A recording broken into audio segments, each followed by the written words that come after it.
You're about to watch another exciting episode of the Dungeon Run, but did you know that you can actually be part of the adventure? Tune in live on Wednesday nights at 6 p.m. Pacific time, and you can make your voice heard and help determine the fate of our adventurers. Hope to see you there. There we are. Okay, I can see us. Hi, friends. Welcome to the Dungeon Run. Welcome back to a new episode of Forbidden. Look at these beautiful faces. I've got two Serenas. Hang on a second. I've multiplied. You have Hello. a Surena and a Lexi. We have some understudies for tonight's episode. Playing the parts of Charlotte and Eden is Serena Marie. I'm gonna do my best. I'm gonna be so hot and outdoorsy, you guys. Nailed it. Nailed it. Those are Everyone each great, describes yeah. each other's characters in 2 words. Hot, outdoorsy. That's Eden. Go. Yeah. Diarmuid, mutton chops, and... That's 2 words. Damn it. Mutton and chops. Oh, Likes to go back to places. the returner. The returner. We've burned one of his words to be the. I just want us Yeah, to the know returner. that that's what we've important. decided. You're right. Anyway, look at all these beautiful people in chat. Thank you so much. Welcome. We're so happy to be back here. I'm so happy to be here with my friends on a warm July day. It's hot in Los Angeles, but we're okay. It's very sunny. It feels weird to do this game with the sun still out, but here we are. What are we going to do? Thank you to all the community who joined us last week for our Jackbox game night. Rachel, Ron, and I made terrible drawings and had so much fun with you all. You guys are so much more talented artists than we are. I have been quoting Winter Dan Booty Man Winter Dan Booty Man all week, and no one gets it. Nope. But it Why is would still they? so funny to me.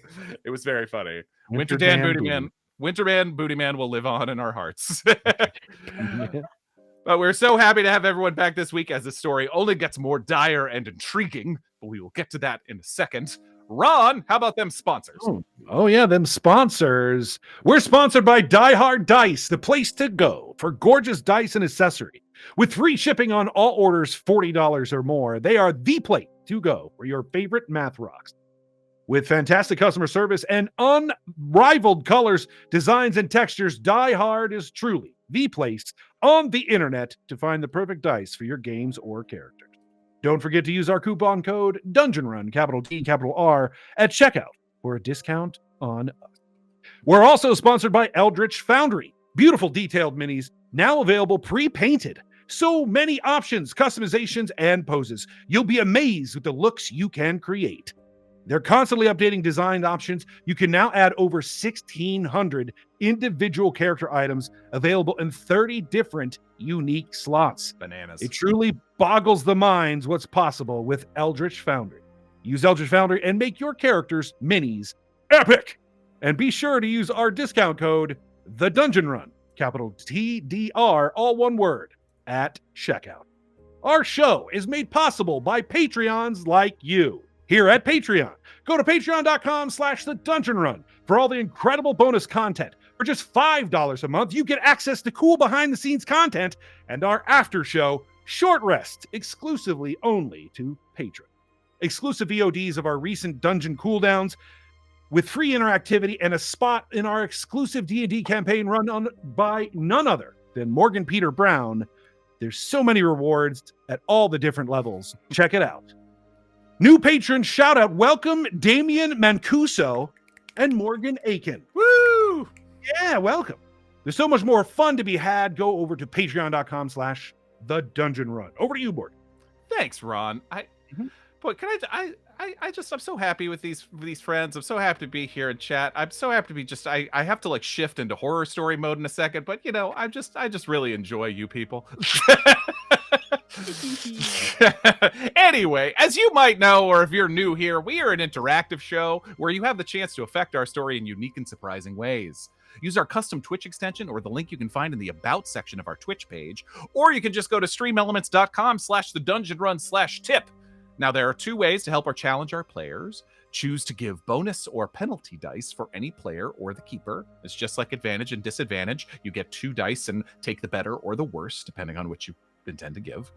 Also, you can gift any player the power of luck. We are giving you the option of adding 10 luck points to any player's stash that they can use to turn a failure into a success.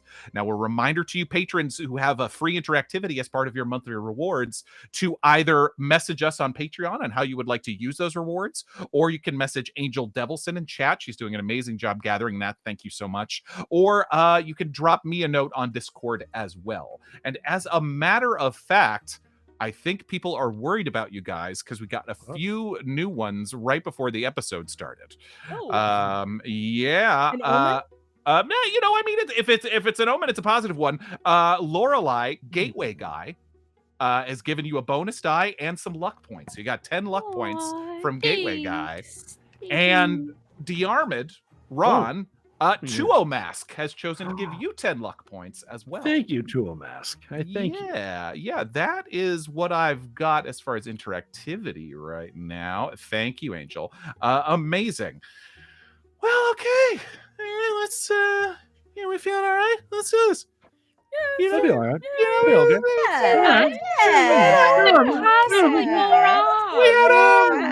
Oh, that's right.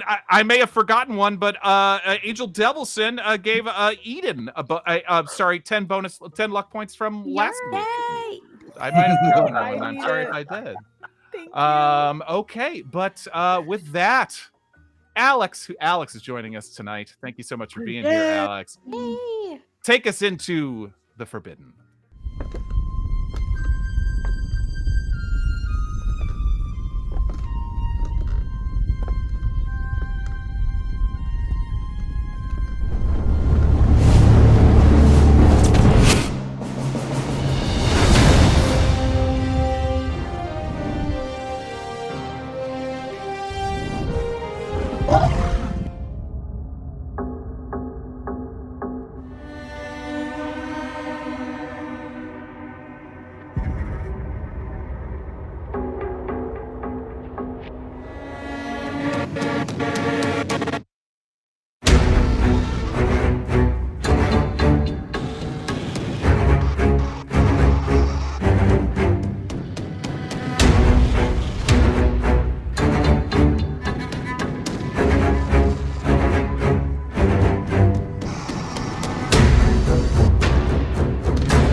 Last time we were together, harsh truths were laid bare, and devil's bargains were made. As our team completed their search of the frighteningly active and possibly murderous House of Memphis the Great, the famed stage magician who had recently disappeared under strange circumstances, they left the house with the gnawing feeling that something unseen was very much present inside the terrifying mansion. Finding illuminating tomes that spoke of contact with unspeakable forces from dimensions beyond our own, they learned from Memphis's own diary that he seemed to have an up-close and personal experience with one of these outer demons while in the eastern country of Bhutan several years ago. Perhaps even more disturbing was another tome they found called the Book of Aben, which seemed to lay out specific instructions on how contact with these terrifying entities could be accomplished. All of it painting the picture of a man obsessed with gaining real magical power in any way possible, no matter what kind of physical or mental sacrifice it might take to achieve it along the way. The strange potential of the mysterious arcane forces at work were illustrated even more when both Melody and Eden encountered lifelike visions inside the house. Painful memories played out before them, the last time they'd seen their loved ones. Private moments no one could have known, leaving them with a helpless feeling as they watched their family members make fateful decisions they now knew would lead them straight to oblivion. Something in this house had invaded their minds, and now was showing them the frightening capabilities of their power. After a brief run-in with the alluring and dangerous Josephine Lynch, an assistant to Memphis who had traveled with him on the fated Bhutan trip, the group decided they'd seen enough for one night and left the house. parting ways with Melody for the time being. On their drive home, however, they spotted another car tailing them. Josephine, it seems, wasn't done with them just yet. After some skilled driving by Diarmuid, however, they were able to shake the tail, or so it seemed. Back at Lorelei's flat, the team settled in for a cozy night of reading.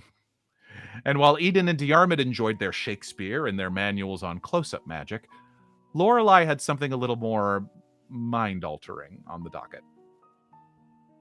As she cracked the spine of the Book of Aben, intent on understanding what mysteries of Memphis it might uncover, she quickly found it to have an undeniable gravitational pull on her mind, explaining all the potential of how we may contact and draw power from these outer demons on the other side of the cosmos. Lorelei suffered a bout of temporary madness as a result, seizing and falling unconscious, but not before her mind was permanently shifted, giving her the compulsive desire to seek out and devour as much information as she could in an effort to solve the puzzles of the universe, a condition known as infomania. After she'd been looked to by her compatriots, she sought further answers via a Ouija board, seeking to contact the fabled Yog-Sothoth, he of the outer demons that seemed to be connected to Memphis' situation. But in doing so, she realized that perhaps Yog-Sothoth had spoken to her before. Some months earlier, when she was under the impression she had contacted her missing husband Waleed via this same Ouija board. Some unmistakable feeling now sat deep in her stomach that perhaps it had been the outer demons on the other side of the line. After some frightening shows of power by the deity, Lorelei chose to burn her cherished memento, the planchette she'd been wearing around her neck, as it now seems it may have been a lie all along. Meanwhile, Diarmuid employed a familiar tactic, and along with Eden, chose to drive back to Memphis' house late that very same night. You see, he hadn't been gifted a vision of his past by the forces within that house, and as the Michael Jordan memes might say, he took that personally. I wrote this late at night, and that makes me laugh right now. He would give anything to see his wife and child again, since they'd fall into influenza while he was on the front lines of the Great War. And if Memphis or whoever else could give him that chance, Diarmuid was willing to make a deal. So when he returned to the dark and quiet house and laid his cards on the table, he received a foreboding response. A portrait fell from the second floor and thump, thump, thumped down the stairs, landing at Diarmuid's feet. A portrait of Memphis and his bright young protege, Harold Hawkins. The same magician now performing uses some of Memphis' own methods, the same man who was engaged to his daughter Ingrid, and the one who seemed to be slowly losing his mind. The house, it seemed, or whoever was inside it, wanted something from Hawkins. Diarmuid agreed to the terms, and was granted an emotional reunion of sorts as his last time seeing his wife and son on the porch of their house before he left for the war was played out in front of him, in a shimmering ethereal projection on the wall of the bedroom. That was all Diarmuid wanted. Now the question remains, what does the house want with Harold Hawkins? And that takes us to this evening. But I want to start with Charlotte. Charlotte, you feel cold wind on your face. Surprisingly cold, icy almost. You can hear it, like a forlorn howl across a strange landscape. Your eyes flutter open in the darkness, and the wind and the howl stop. And now, where are you? You have that strange, disconcerting feeling you get sometimes when you're staying in a hotel or a strange bed that's not your own, like you forgot where you are. And suddenly the night comes rushing back to you. The diner with Ingrid, the bookstore, and the house. That cursed house with its garish decorating and its bad vibes. You remember climbing the stairs, and then getting very dizzy, and then a heavy feeling hitting you like drapes being pulled over your eyes. You remember coming to. You remember being carried up and down the stairs by Diarmuid. But so much of it was a blur. Did Eden really throw herself full speed at a wall? You hold your head in your hands trying to piece together this very strange night. Another in a series of very strange nights. When you hear something soft outside the door of your bedroom. A voice. Lorelei's voice. Whispering, hurried speech. She's not talking to you, but she's talking. What time is it? Diarmuid's bed is empty. Something feels off. What do you do? I'm in my bed. Yes. Okay. I would like to walk towards the sound of a whispering Lorelei to see if I could hear what she's saying and if it sounds like her. You get out of this bed, which, you've only been staying in this new place a night, maybe two.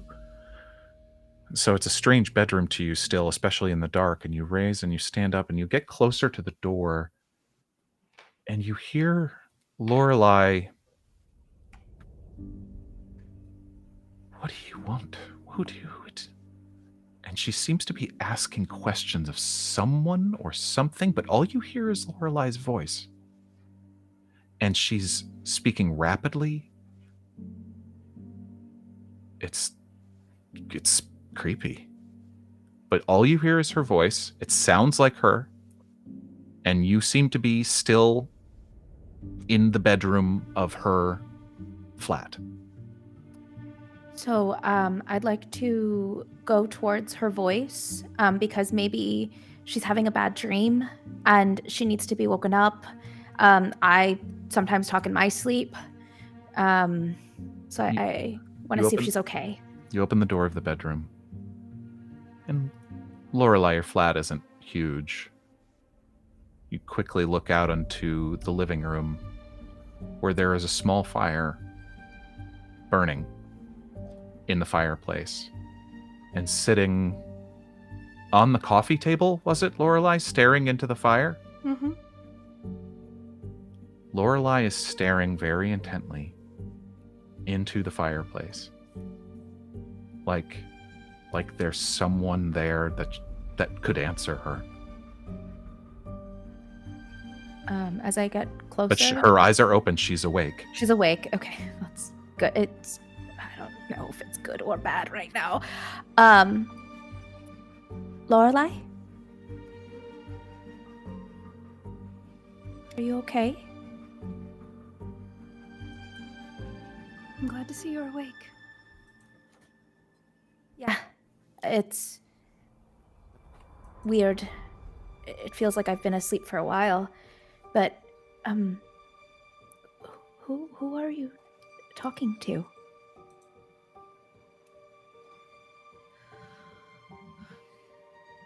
I think I'm talking to that creature that you saw on the other side. Or I think I was talking to him. The Chid? No.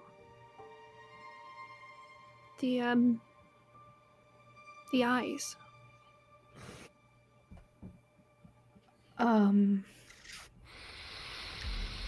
You're talking to the eye. I think so. Well, Charlotte comes and just sits next to Lorelei on the coffee table. There's like dried tear tracks all down her face. Girl's having a rough time. Yeah, roll no, I won't make you roll for this. I mean, you see a turned over teacup. You see the Ouija board still there. Yes. Yeah, the Ouija board, you see a Ouija board on the table. Did I break that in half? I think I broke. Did you break it? Okay. A broken Ouija board is on the table. Yeah. Or did you burn that as well? I can't remember. I know at the very least I burned the planchette because I plucked it out of the portrait. Correct. But if you want to say you broke it, I'll happy to say you broke it. Yeah.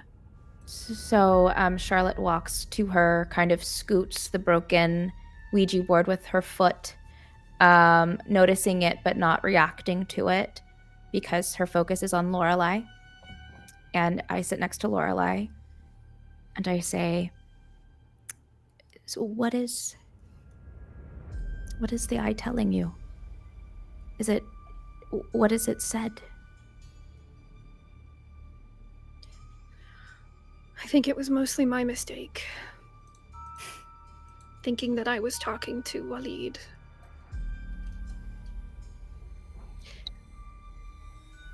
It's very hard for me to accept that he is gone, but it has been 2 years, and whatever I was talking to is not him.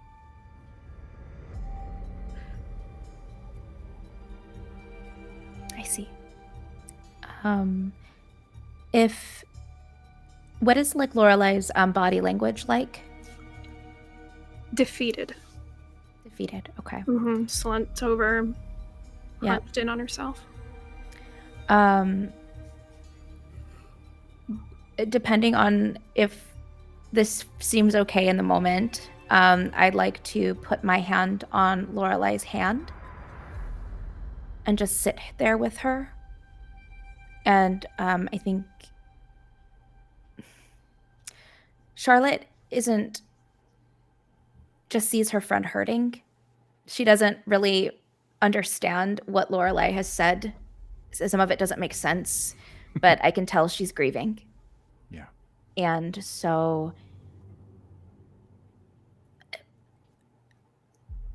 I know this is what you've gone through, what we're continuing to go through is bends the brain, bends a lot of what we thought to be true. But there are things that are true right now that we know for certain.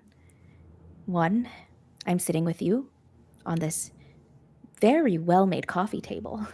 It is really, this is true peace. And in this moment, you are not alone. I woke up alone. I know. I'm sorry. I was reading from the book and I had some kind of episode and when I opened my eyes I was alone and You read from the book? yes. I don't know if I knew that. I don't know did. if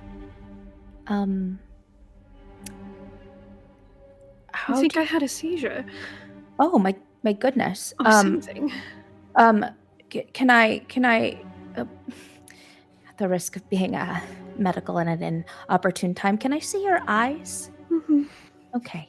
I just do a quick little checkup to see if her eyes are dilated. Just little wellness check. I think her eyes are, as you might, I mean, she looks tired, certainly. But nothing you see out of the ordinary other than what you might see. Well, it doesn't appear to like there's damage to your brain. So, do you want to get some tea? Do you want me to pour you some tea, Lorelei? Sure. Okay. I get up. I go to the kitchen. I see the vast tea selection. I sort of panic. I pick the closest non-caffeinated white tea. Great. Because it is late and I need Lorelei to sleep. Something peachy. Something peachy, comforting. And I make her a cup. I make myself a cup and I sit next to her again.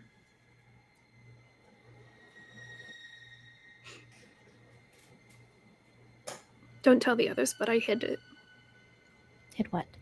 The books. Books? Multiple? Books? The one from Harold and the one from the house. the spell book. That's what I was reading. I see. So, I admit, and I won't tell the others if you don't tell the others this. My memory is kind of spotty a little bit. I after I fell, things. I feared I might have been concussed, but I didn't want to make a big deal about it.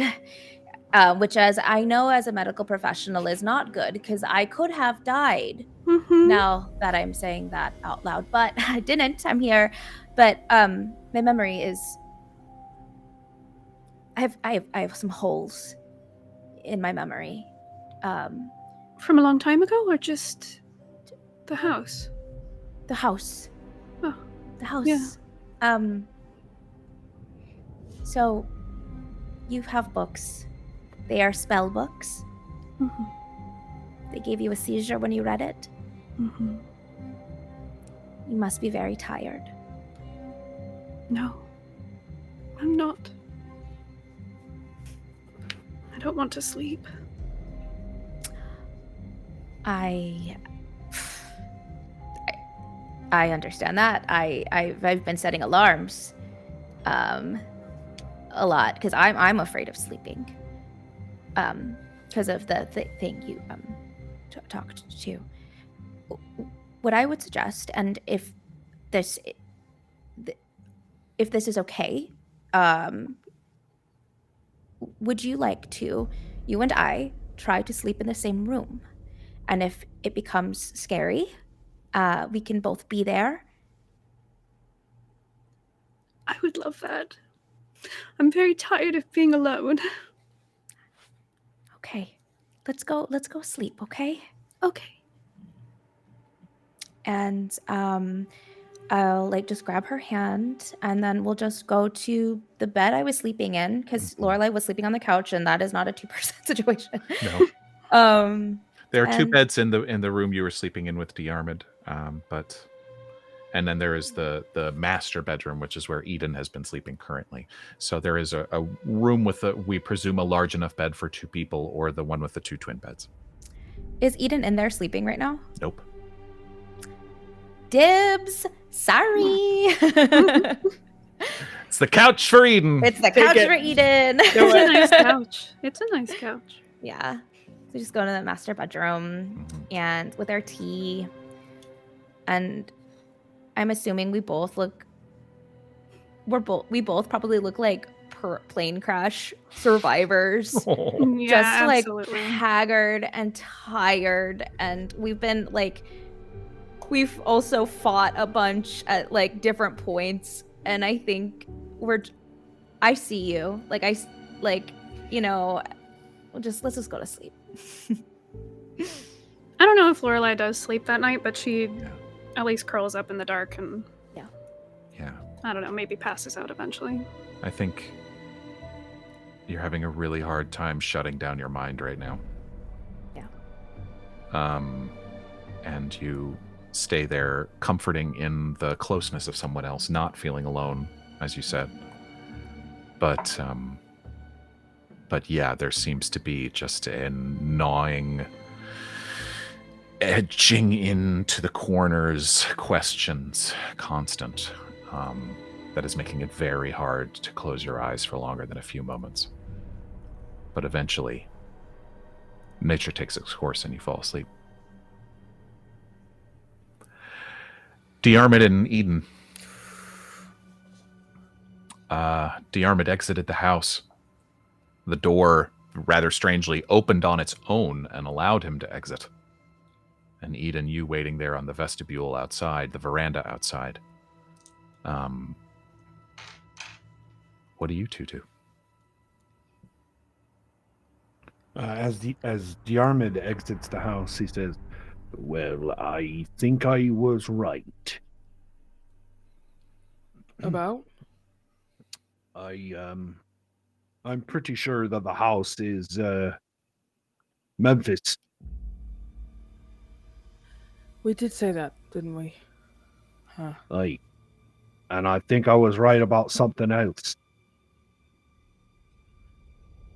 that weaselly gun-toting idiot. I think he did it. Oh. I think he forced his master into that house. Now, I'm pretty sure that Memphis is the one who killed those unfortunate people, including Melody's sister. But I'm pretty sure it's old Hawkins who's responsible for Memphis being in the house and in the particular temperament he's currently in. Although that's not necessarily true. He did go to Patan, and we read those journal entries, and they were kind of weird. But here's the thing. I can't prove it just yet. The only reliable source of... I can't believe I'm about to say this. The only reliable source of information I've got is a house.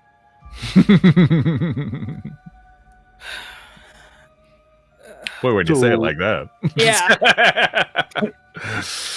Nick, just because I understand, I don't know how I'm living in a paradox as I am, but I am, and that's just what we're going to say, and we're going to move forward, and not going to dwell on it too long, because I think that's how you go crazy. So, what I'm saying is, we need to bring Hawkins back here, so he can fess it. Huh. And I'm hoping that also is bait to bring out Memphis. And To calm him down or something, I don't know, lay him to rest or get him back in his body or whatever it is that is wrong with him. that's what I was going to ask, is what almost stole your accent. Where is Memphis then? You said he's in the house. Which part of Memphis? Do you mean the metaphysical part, or do you mean his body? I mean, I guess I've never thought about which part is me. So, Right. the mind. Welcome to that existential crisis you're about to stumble down. Yeah, I'm gonna. That's gonna. It's a good thing you got Shakespeare. Yeah. I think I'm just confused about how are we supposed to get either of the pieces of the puzzle here in this house, and what happens when Memphis returns? Who pays? That's the part we're going to have to work on, is we got to figure out how to prevent another murder that would be inevitably coming, because I believe the house... I agreed. Okay, so I made a deal with the house. And the deal was... What? I made a deal with the house. Again, I understand how crazy that sounds out loud. So, I'm not going to say that. I made a deal with Memphis. Okay. The deal is essentially, he showed me my wife and son,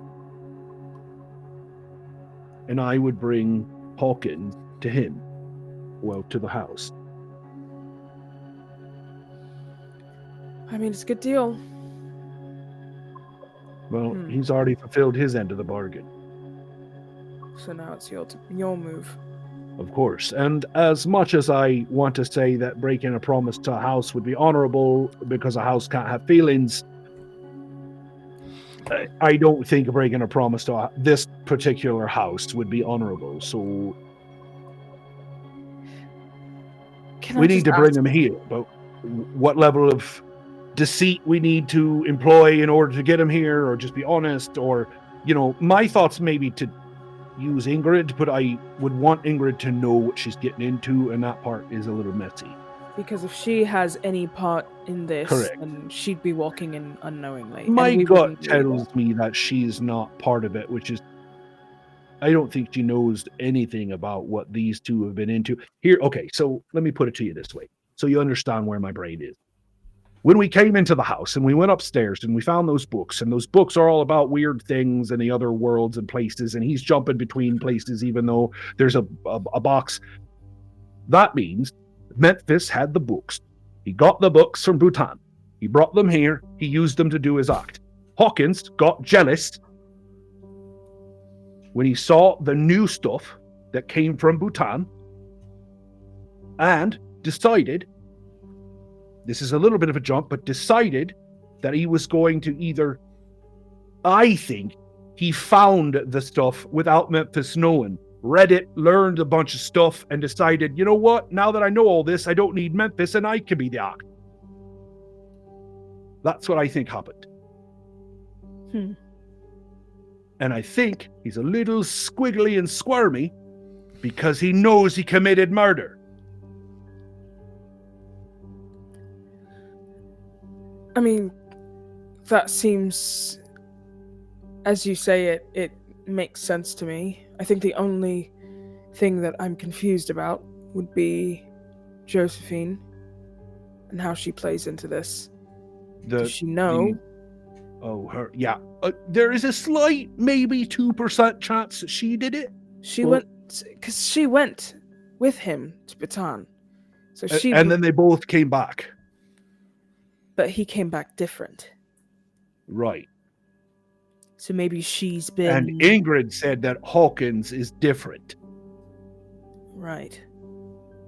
Which is where I got the, he got into the books and stuff. Or maybe Hawkins went to Bhutan, but that doesn't mean said to me. So Occam's razor would indicate he actually got into the books is how he got that weird. Yeah, Ingrid. Which means that I just put this together, which means anyone who reads that book could potentially have the same problem that both Memphis and Hawkins now have. And oh God, Lorelei's reading that book. We should go home. We should go home right now. We'll just immediately shut the door, lock it, because we have the key. For sure. Lock it, head home. You do. You quickly head home. I mean, it's late. It's, 2, 3 a.m. at this point. And you arrive back at Lorelei's flat to a small remnants, unkept fire burning, but a quiet house. If you poke your head in the master bedroom, you find Lorelei and Charlotte huddled together in their bed, or in that bed. Okay. I think it's one of those very hurried. I think maybe the conversation on the way home was it was almost completely silent. But we're just both getting more anxious about what it actually looks like. And then when we come in, it's door bursts open. You got these two towers. Lorelei! And then they're completely asleep and Okay. All right. Yeah. So there's a moment of... Yeah, not trying to wake them up at all. Okay. I think it's I think that we fully jolt awake and run out. I think I was waking them. Oh, great. Yeah. Cool. Yeah. All right, I was. It's Awesome. 3 a.m. Why are we yelling? I have neighbors. Sorry. We thought All you right. were reading. So I did a thing. We can get mad at me later, but were you reading the book? Yes, very obviously. Oh no. Ogden. How you feeling? Do you want to commit murder? Oh my gosh! Yes, right now I kind of do. But I don't think that's abnormal. Are you being? It's sarcasm. It's a Okay. sarcasm. I'm being funny. Sorry. Yes. I am in a very serious situation right now. I didn't understand. What is happening? Memphis is in the house. Memphis is the house. Is the house? We kind of talked about that. But is the house? Is the house. His spirit is in the house. He had a body, Yes. but now he maybe still does, but maybe he doesn't. And now the house is his body. Oh, that's fun. What a fun thing we are experiencing together at 3:15. You're right. And according to that house, it is told me that it is Hawkins who put him in there. In the house? Told you that. Yes. Do you just believe every house that talks to you? No, come on. He could be lying. Hold on. Yes, he could be lying. Wait, hang on. What did the house say? Well, I went in there. Yes. And I All right. So this is the part where you're probably going to get mad at me. And in my own defense, I may not have been thinking properly at the time, but I also kind of was. So I made a deal with the house. Oh, okay. Diarmuid, Just keep going. Hold on. Keep speaking. The deal was Yep. he shows me my wife and son. Mm-hmm. And if he did so, For I would bring Hawkins to the house. That part we didn't discuss. I figured I knew what he wanted, and I would be there to stop it. Okay, so so you made a deal with a very Yeah. powerful creature, possibly a see- poltergeist. ghost of your family. Would When you say it out loud now, it doesn't sound like the greatest thing in the world, but You left look, me did- alone here to do that? what have you been trying to do? No. No. If you're gonna point fingers, then they'll point right back at you. I was reading the You're book not- like we agreed. And he'll just look at the painting of her husband of on the mantelpiece. And who's that right there? My husband. Right. Why? And Diarmuid- what would you do to talk to him again? Not that. I would not make a deal with a creature. It's a very simple one. Bring Hawkins to the house. Diarmuid would and not. Eden, make a quick spot hidden check for me. Oof.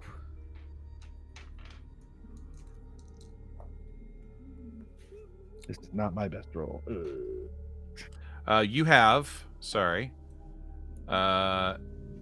Eden, you have a bonus die from Kilderin. Hey, I won't use it this time because I got a 26 under 75. You got it. Nice. So 73 under over 30.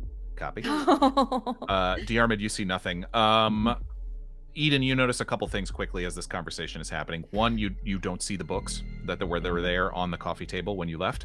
The other thing that you notice is, as Diarmuid points up into the painting, there is a small hole that looks like a knife, but it's hard to tell. It looks like a thin slit in the painting in Lorelei's face.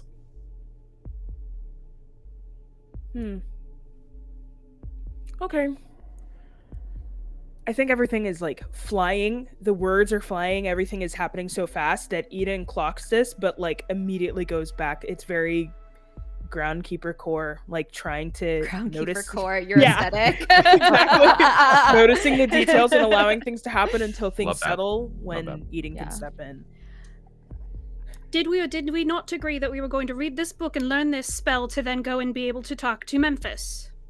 Well, right, but then Yes. I thought we did, but then I thought that it would be dangerous to read that book, and I thought it'd be easy We had to already talk to agreed, right? House So when I was reading it, it was anyway. something that we agreed on, Well, you correct? no one's in trouble. I just want to. No, it feels like I'm in trouble. Nobody's in all of a sudden. trouble. It No feels one like at I'm all. Kevin, and I've made a mistake because No, I'm I a am guy. upset with you Well, all right. because well, I that's had your- some kind of episode and I woke up alone. I'm sorry. No, you're not. What? You're sorry that I'm upset. You're not sorry that you did it. Charlotte received. No, I'm sorry that in you woke up groundkeeper alone. I core. don't want. I would never want you to do that. Then why did you? Well, I thought there were other people here. I didn't realize that I needed to be here for you specifically. Anyone awake Well, Charlotte was right there the whole time. who was unconscious until just now. Well, but she was still there, and Oh, listen, I think have I This- harmed you? I think Emotionally, yes. we have I am moved very. into Hold the on, pla- Eden. I'm please. sorry. Yes. Please. I'm sorry. I did not mean to emotionally harm you, physically or emotionally or otherwise. Your feelings are valid, and I'm sorry. It doesn't matter. Well, don't do that. It does matter. It matters to you very much. You're wearing it on your face. I can see it. I would like to go back to sleep. Fair enough. Well, well, all right. So, I think what Eden might have been trying to interject is there's a lot of emotions happening right now. There's a lot of interpersonal things happening right now. But if we are to be logical clinicians about things.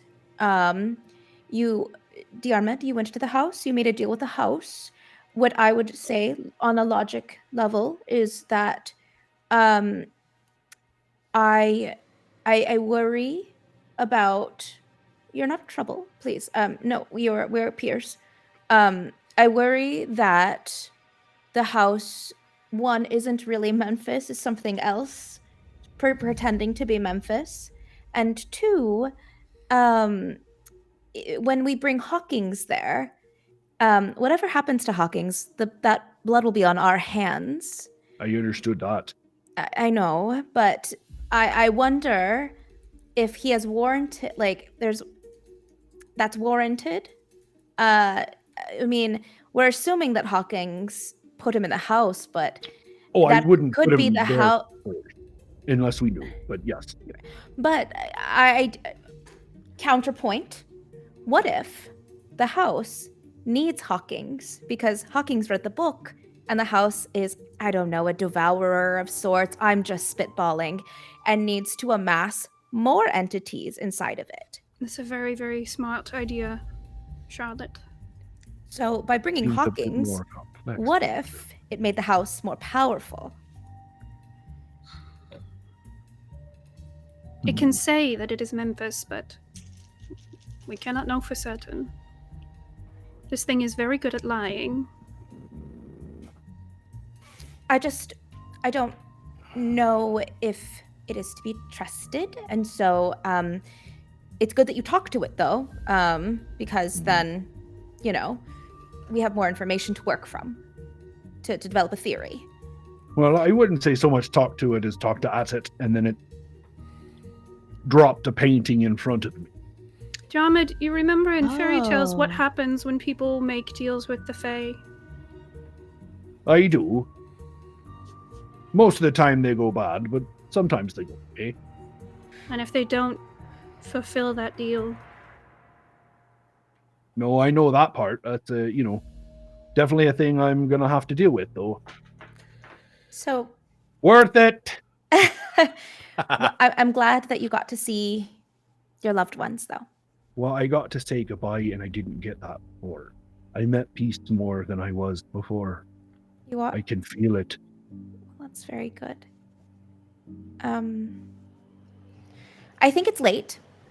I think we should go to sleep for the remainder of the. I believe we'll probably be able to sleep 3 hours, 2.5, and then we'll convene for breakfast when we've cooled off a little. Sure, I've Sound got okay? an idea, but yeah. What's your idea? It's late. Well, no, I mean, we'll in the morning I'll share. Oh, like a brunch idea? Like a breakfasty idea? Yes. A bottomless idea? A bottomless idea? Yes, that sounds good. Yeah, let's all part right now. Yes, we should do that. And break. Scuttle away. Diarmuid just stands there sort of dumbfounded for a second, and then we'll go, yep. We'll head to bed. Lorelei and Charlotte, do you both go back to the large bedroom where you were? no, I go to my couch. Okay.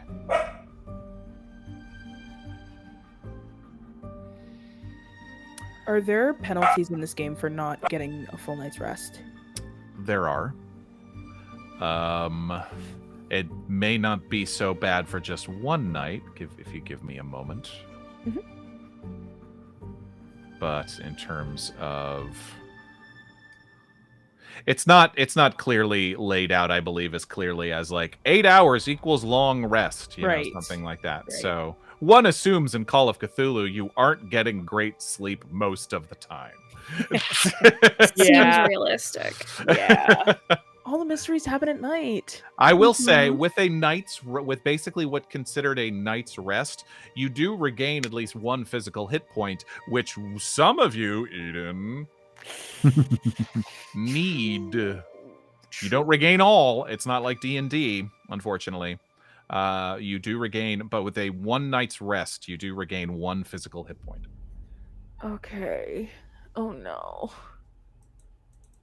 Okay. I know I need it, but I don't think Eden sleeps. Okay. Yeah, that's it.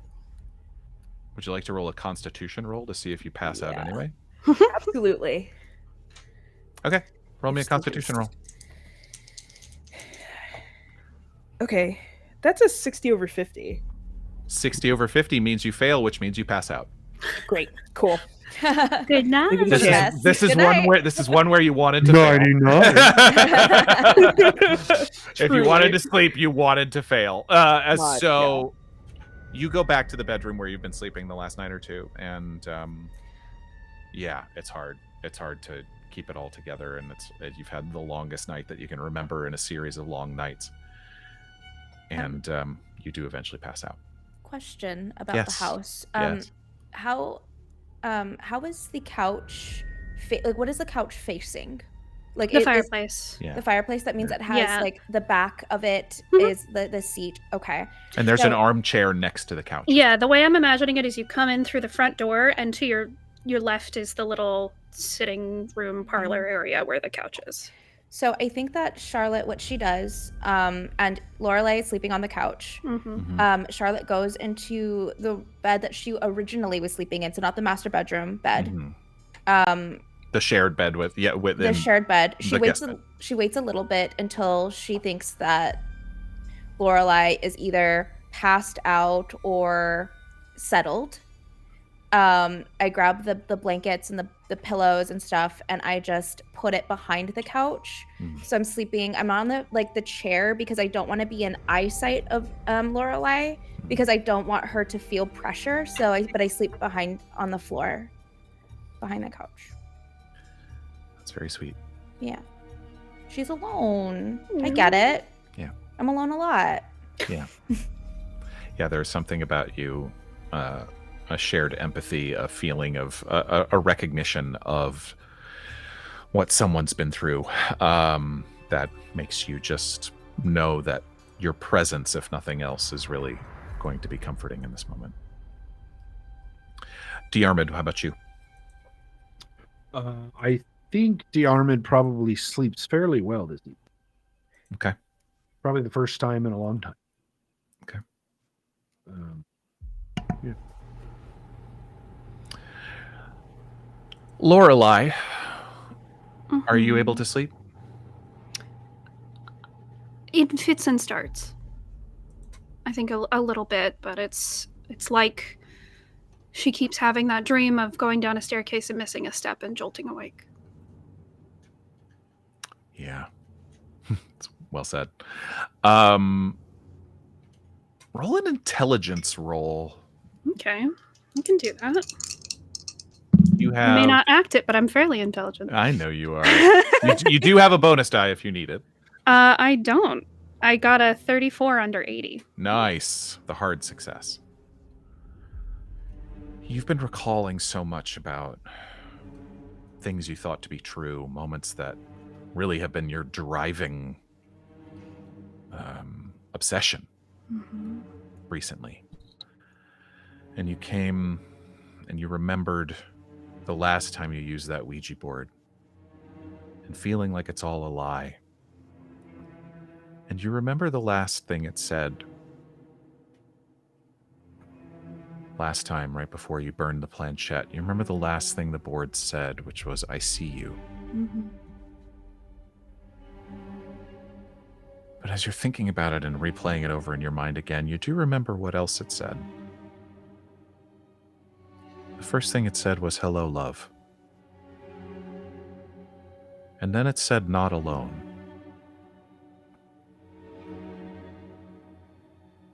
In this weird, scattered way. And then that final, chilling message that it gave you, the "I see you." Terrifying. But in this moment, that doubt, that unsureness returns. that yes, you have been communicating with something dark and something not what you thought it was. But not alone. Maybe, just maybe, maybe.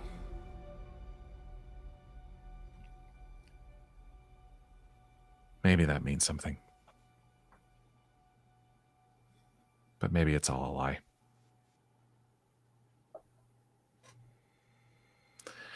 And that is kind of keeps you up for another few moments. And you feel Charlotte turn near and you realize she's there. That's actually a huge comfort to Lorelei. Your hand falls off the edge of the couch. Kind of just gently touches her shoulder without even like really meaning to. Yeah. I'll very gently like brush her hair out of her face. And that's how you fall asleep.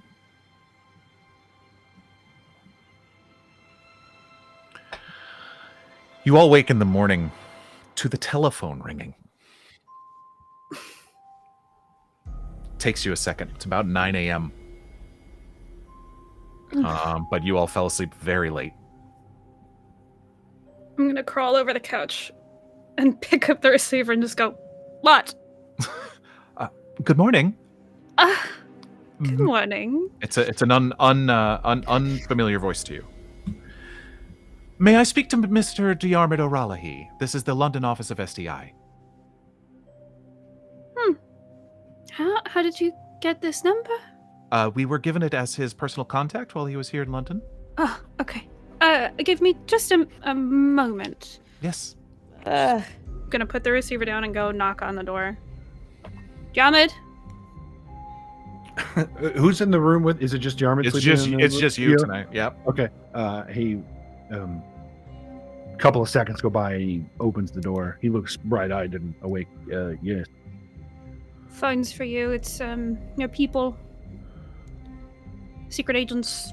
SDI. You said people, my people, and I thought the Fae had been calling. You got me there. All right. You look at me like that. They call. You know they do. They haven't called me. Have they called you? No, Good. I hope not. Yeah, no. I'm gonna make breakfast. She just slumps over into the kitchen. I'll come out and pick up the phone. This is Diarmuid O'Raleigh. How can I help you? Oh, well, good morning, Mr. O'Raleigh. Thank you for answering our call. You've received a message from a Mr. Montgomery Danforth requesting a check-in? Oh, sure. Do you want me to just check in now? No, he gave it. He actually requested that you contact him at an establishment. I believe it's a pub called The Clamp. Oh, all right. It didn't seem particularly urgent. He was just asking or requesting for an update. Understood. I believe he mentioned a niece, Eden Danforth. Yes. He requested an update on her and over your overall situation. I see. All right. Sounds good. Did he leave a time in? Well, I know the place, but did he leave a time? He did not. I believe he said. Okay, so he wants me to contact him.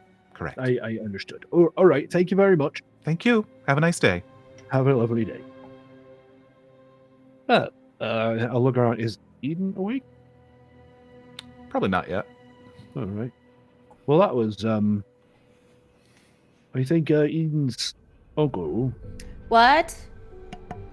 is Charlotte looks up from the back of the couch. Oh, I didn't see you there, Charlotte. Huh. Hi. Hello. Hi. What? Yeah, I think Mr. Davenport, he called. He wants to meet at the Clamp. Mr. Davenport? Danforth. Yeah. Mr. Danforth. I like the name Davin. You know, Danforth, whatever it is. Sure. Sorry, I made a Good deal with the tonight. house last night, so I'm a little kerfuffled. You don't have to apologize. You haven't done anything. So wait, what time do we have to go to meet this Oh no, man? we're supposed to contact him. I think we're just supposed to like reach out to him, and not urgent, just saying he'd like an update whenever we can. Oh, Yeah, like by the do we have a phone. We could number just call for him. Can we put him on? Does speaker exist yet? It's the 20s. It does not. It does You not. could Speaker always- does, and you can use the operator to get the number of You can get a horn to put onto the. It was a real thing. There was Oh. like a gramophone horn that you could put on the bottom or on the Interesting. speaker part. Or the, Amazing. You know. Right. So technically, kind of. I think this is when Eden emerges. Oh, You've said Danforth 3 times. Yes. Summoned. Your Just- uncle just- Davenport, Danforth. Danforth. Oh, Danforth. Yep. Davenport. Danforth. No. Danforth. Your Dan. uncle. Your uncle. Your uncle called and asked for an update, not urgent, said we can meet him at the clamp to reach out to him, and we want to do that. Okay, good to know. What are we gonna tell him? I don't know. We don't really have much to tell him just yet. We got to figure out some stuff before we can do that. So I guess we could just say, hey, we're not ready to meet yet. We're still looking. I don't know. Well, maybe he has news. That's Oh, true. maybe. Yeah, it might be good to generally check in and then let him know that we've not died. We've entered the house and haven't died. So it's possible, yes. But it's weird in there. Maybe we don't go into the details of why it's weird. Not I yet. also think it might be a good idea to maybe talk to Ingrid again. Show her the Yes. notebook. Well, It's her father's notebook. She deserves to see it. I agree. I think she should know. I think Ingrid knows something, but I'm not really sure Which is what. an even more reason why we should see her, so that we can look her in the face and hopefully one of you can figure out if she's lying or not. Yeah. Has breakfast already been made? Can I help with that? It's just eggs and toast. If you want to make some tea or coffee. Eden will stumble over and try to just start making that for the teas that everyone so far has drank some sort of tea. So I think that it's just trying to get the type of tea that everyone has specified so far that they like. But we'll make it silently. Is there a place where I could get a good scone?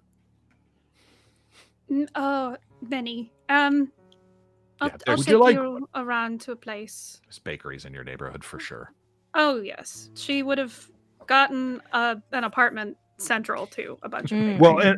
Well, while you make eggs and toast, I could go pick up some scones and bring them back if you'd like. Oh, okay. So there's one down the road. Le Petit Vert, All right. Grand Oui, Little Green Frog. I speak French. I understood. I didn't. That was Okay. great. No, don't. Oh A yeah, little I was just letting you know. I know. You can go and if you go out the front door, go to the right. It's about less than half a mile.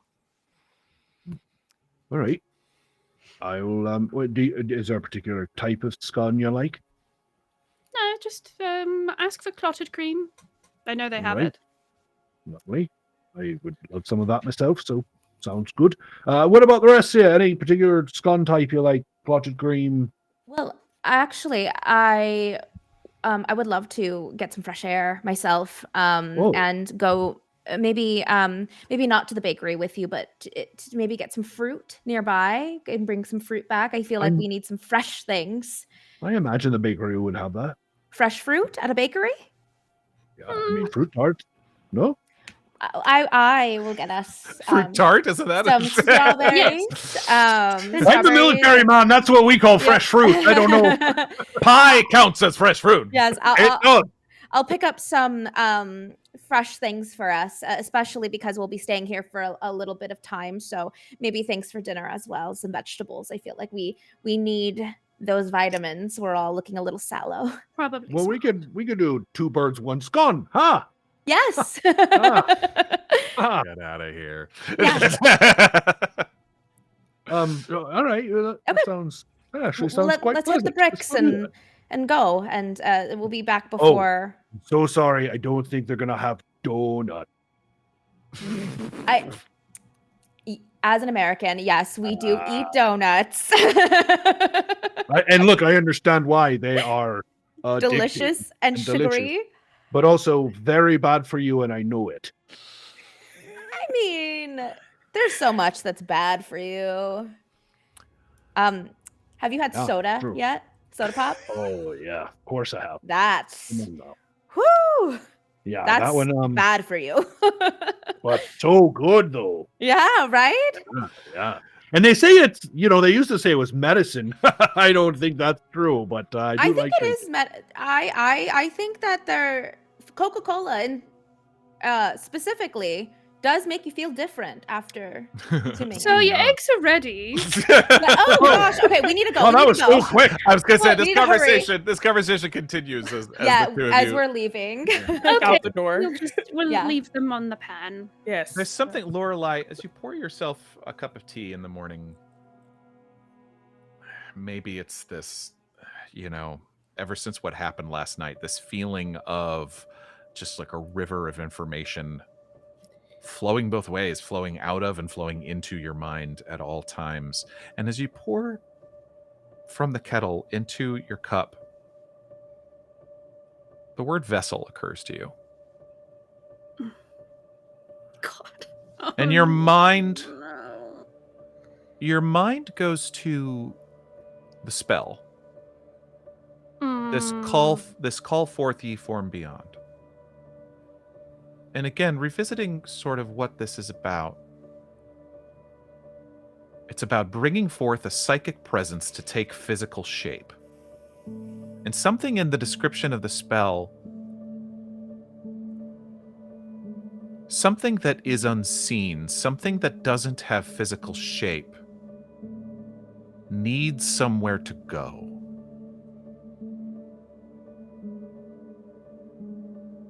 And as you're pouring this tea into your cup,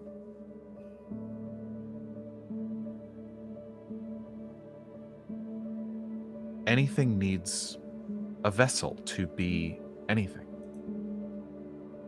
Now, even in what you just gathered in the book in the previous night, you were able to gather that that vessel could be a lot of things. It could literally be a vessel. It could be a person. It could be an entire house.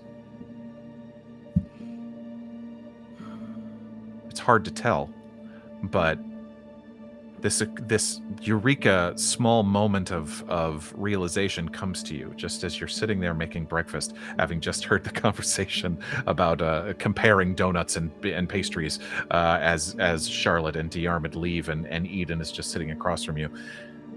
But that just occurs to you in the strangest of ways. Of course. Anything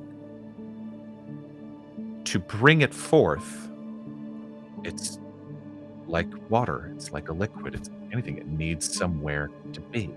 Mhm. That's all. At this point, she's just pouring her tea, and it's going out of the mug.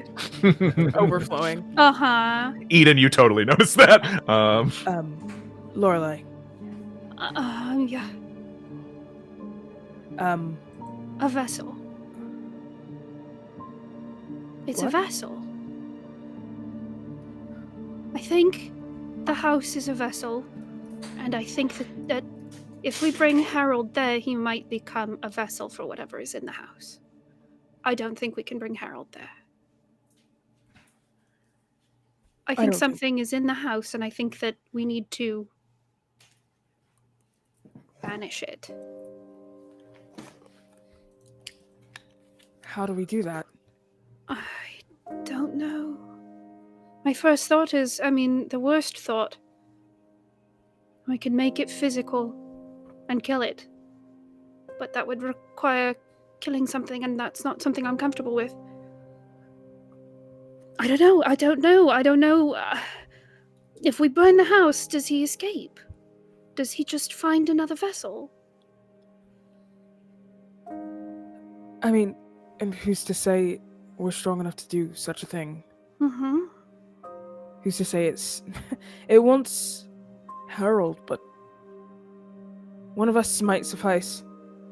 I almost wonder if this power that Memphis had was too great for his physical form, and it started to deteriorate him, and now it needs a new physical form that isn't deteriorated, but one that has this ability, this magical... I don't know.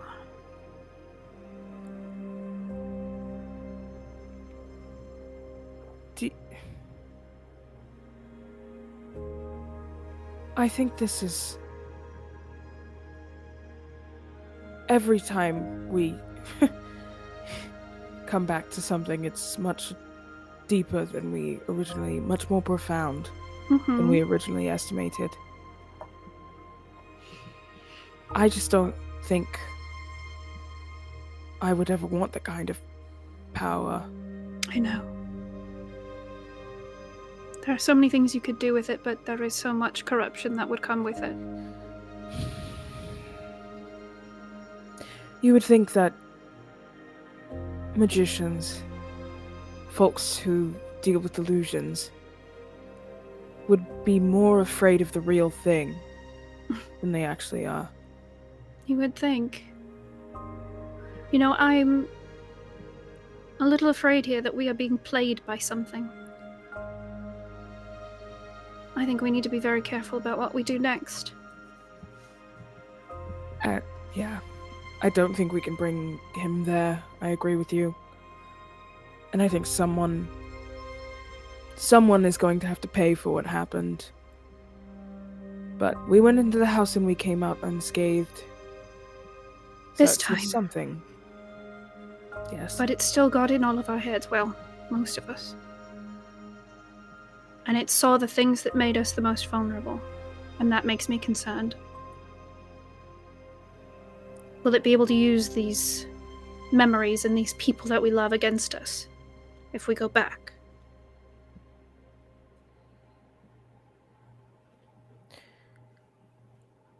It was very real.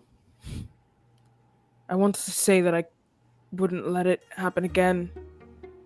That I know what happened. But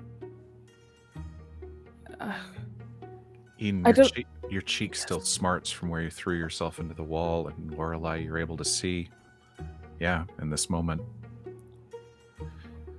when she says it felt very real, the evidence is clear. Lorelei's gonna grab a napkin and pull open her freezer and pull out some ice and put it in the napkin, and then just very, very gently press it to the part of your face that hit the wall. yeah. I understand. I've been a little concerned thinking about what I would do to see Waleed again, and I think the person that I was talking to is not who I thought it was. I'm not sure. But I understand wanting to do anything to be with your loved ones again, to see them for just a moment. I understand why Diarmuid did what he did, but I don't know. I don't. I didn't say goodbye to my father, Mhm. and I do not regret that. And the person that I've become because of him, the person I've had to become because of what he did and how he left me, I resolved that I would be fine to never think about him again. And as harsh as it sounds, I don't think it was worth it to undo all of the grief, if you can call it that. Hmm. I just feel sore. You're very strong, Eden. You really are. And sometimes it surprises me, but You are exceptionally strong. In many ways, not just physical, obviously. I really don't know what we would do without you. I want to say, because I thought about it all night, I'm sorry that we left. I came here to be a part of this group. I came here because we all had the intentions of coming here. And I know that each of us have our own ideas, our own goals. But I don't think I understood how different those goals were until last night. And I thought I would follow any of you blindly into the dark. And I didn't realize till last night that might not be a good thing. You don't have to apologize to me, though. I mean, I know why you both did what you did. I understand. I was just being a little selfish in a way because I went through something that I'm not the same as I was yesterday or the day before. I feel parts of me slipping away or being taken. I don't know. And I was just very afraid when I woke up alone.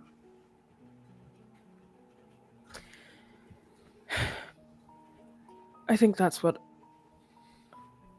I'm apologizing for. I truly don't want any of us to go through any of this alone.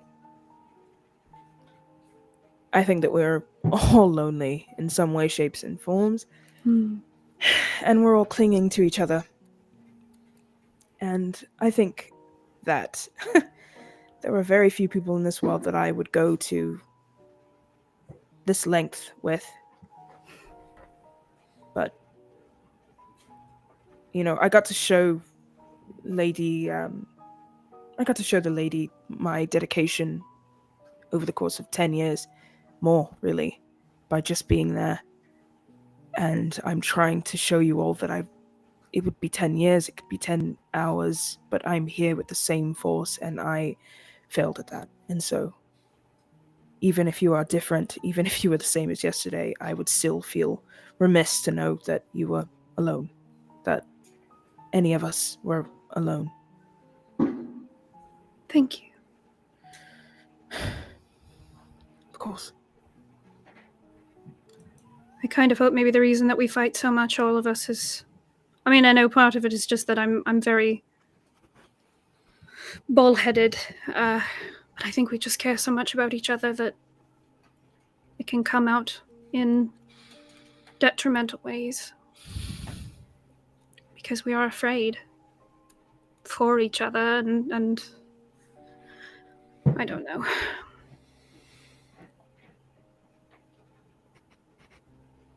I am really worried.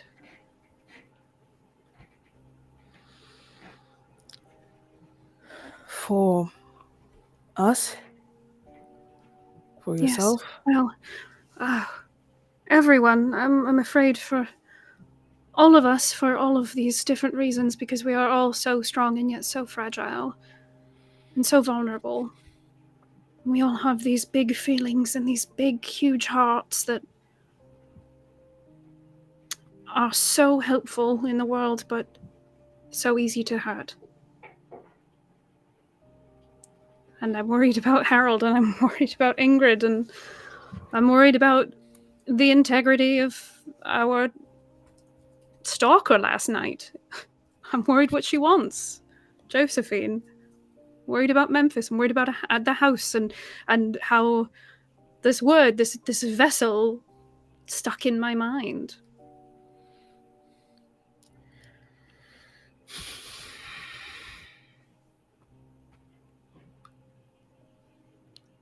But I think for now we can focus on one thing, and that thing is making breakfast.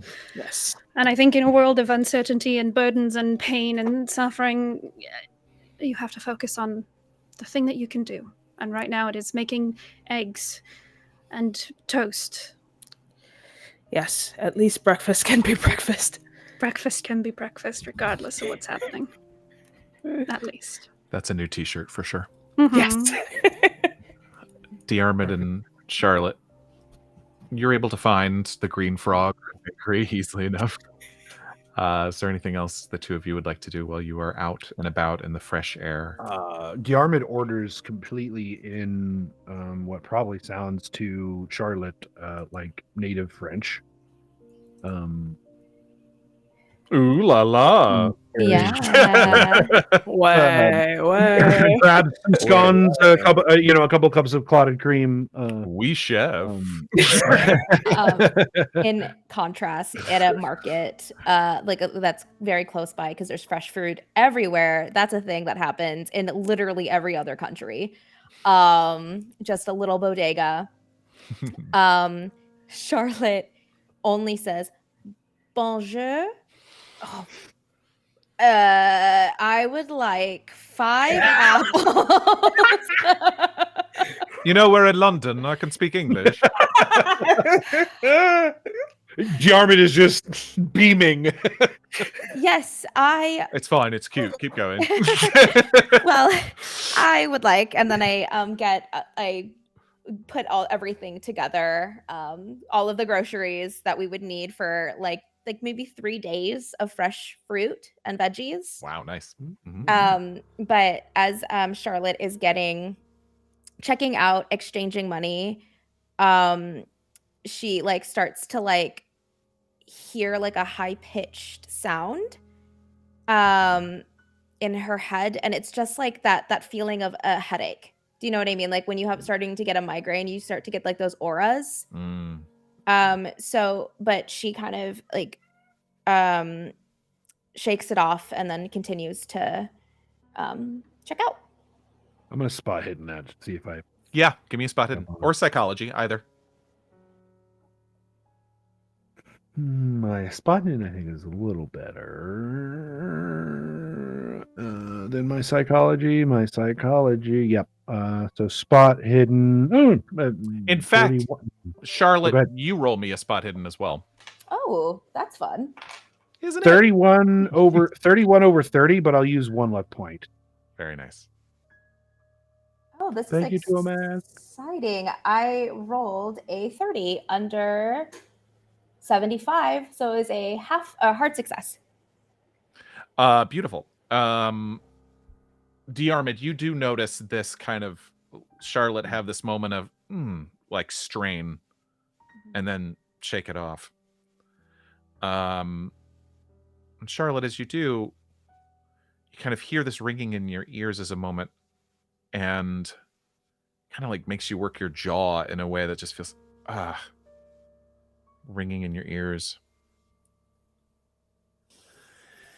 And you look across this bakery as you're waiting for your items, and you see in the window the reflection over Diarmuid's shoulder. You see your own reflection. And you see just something off about it.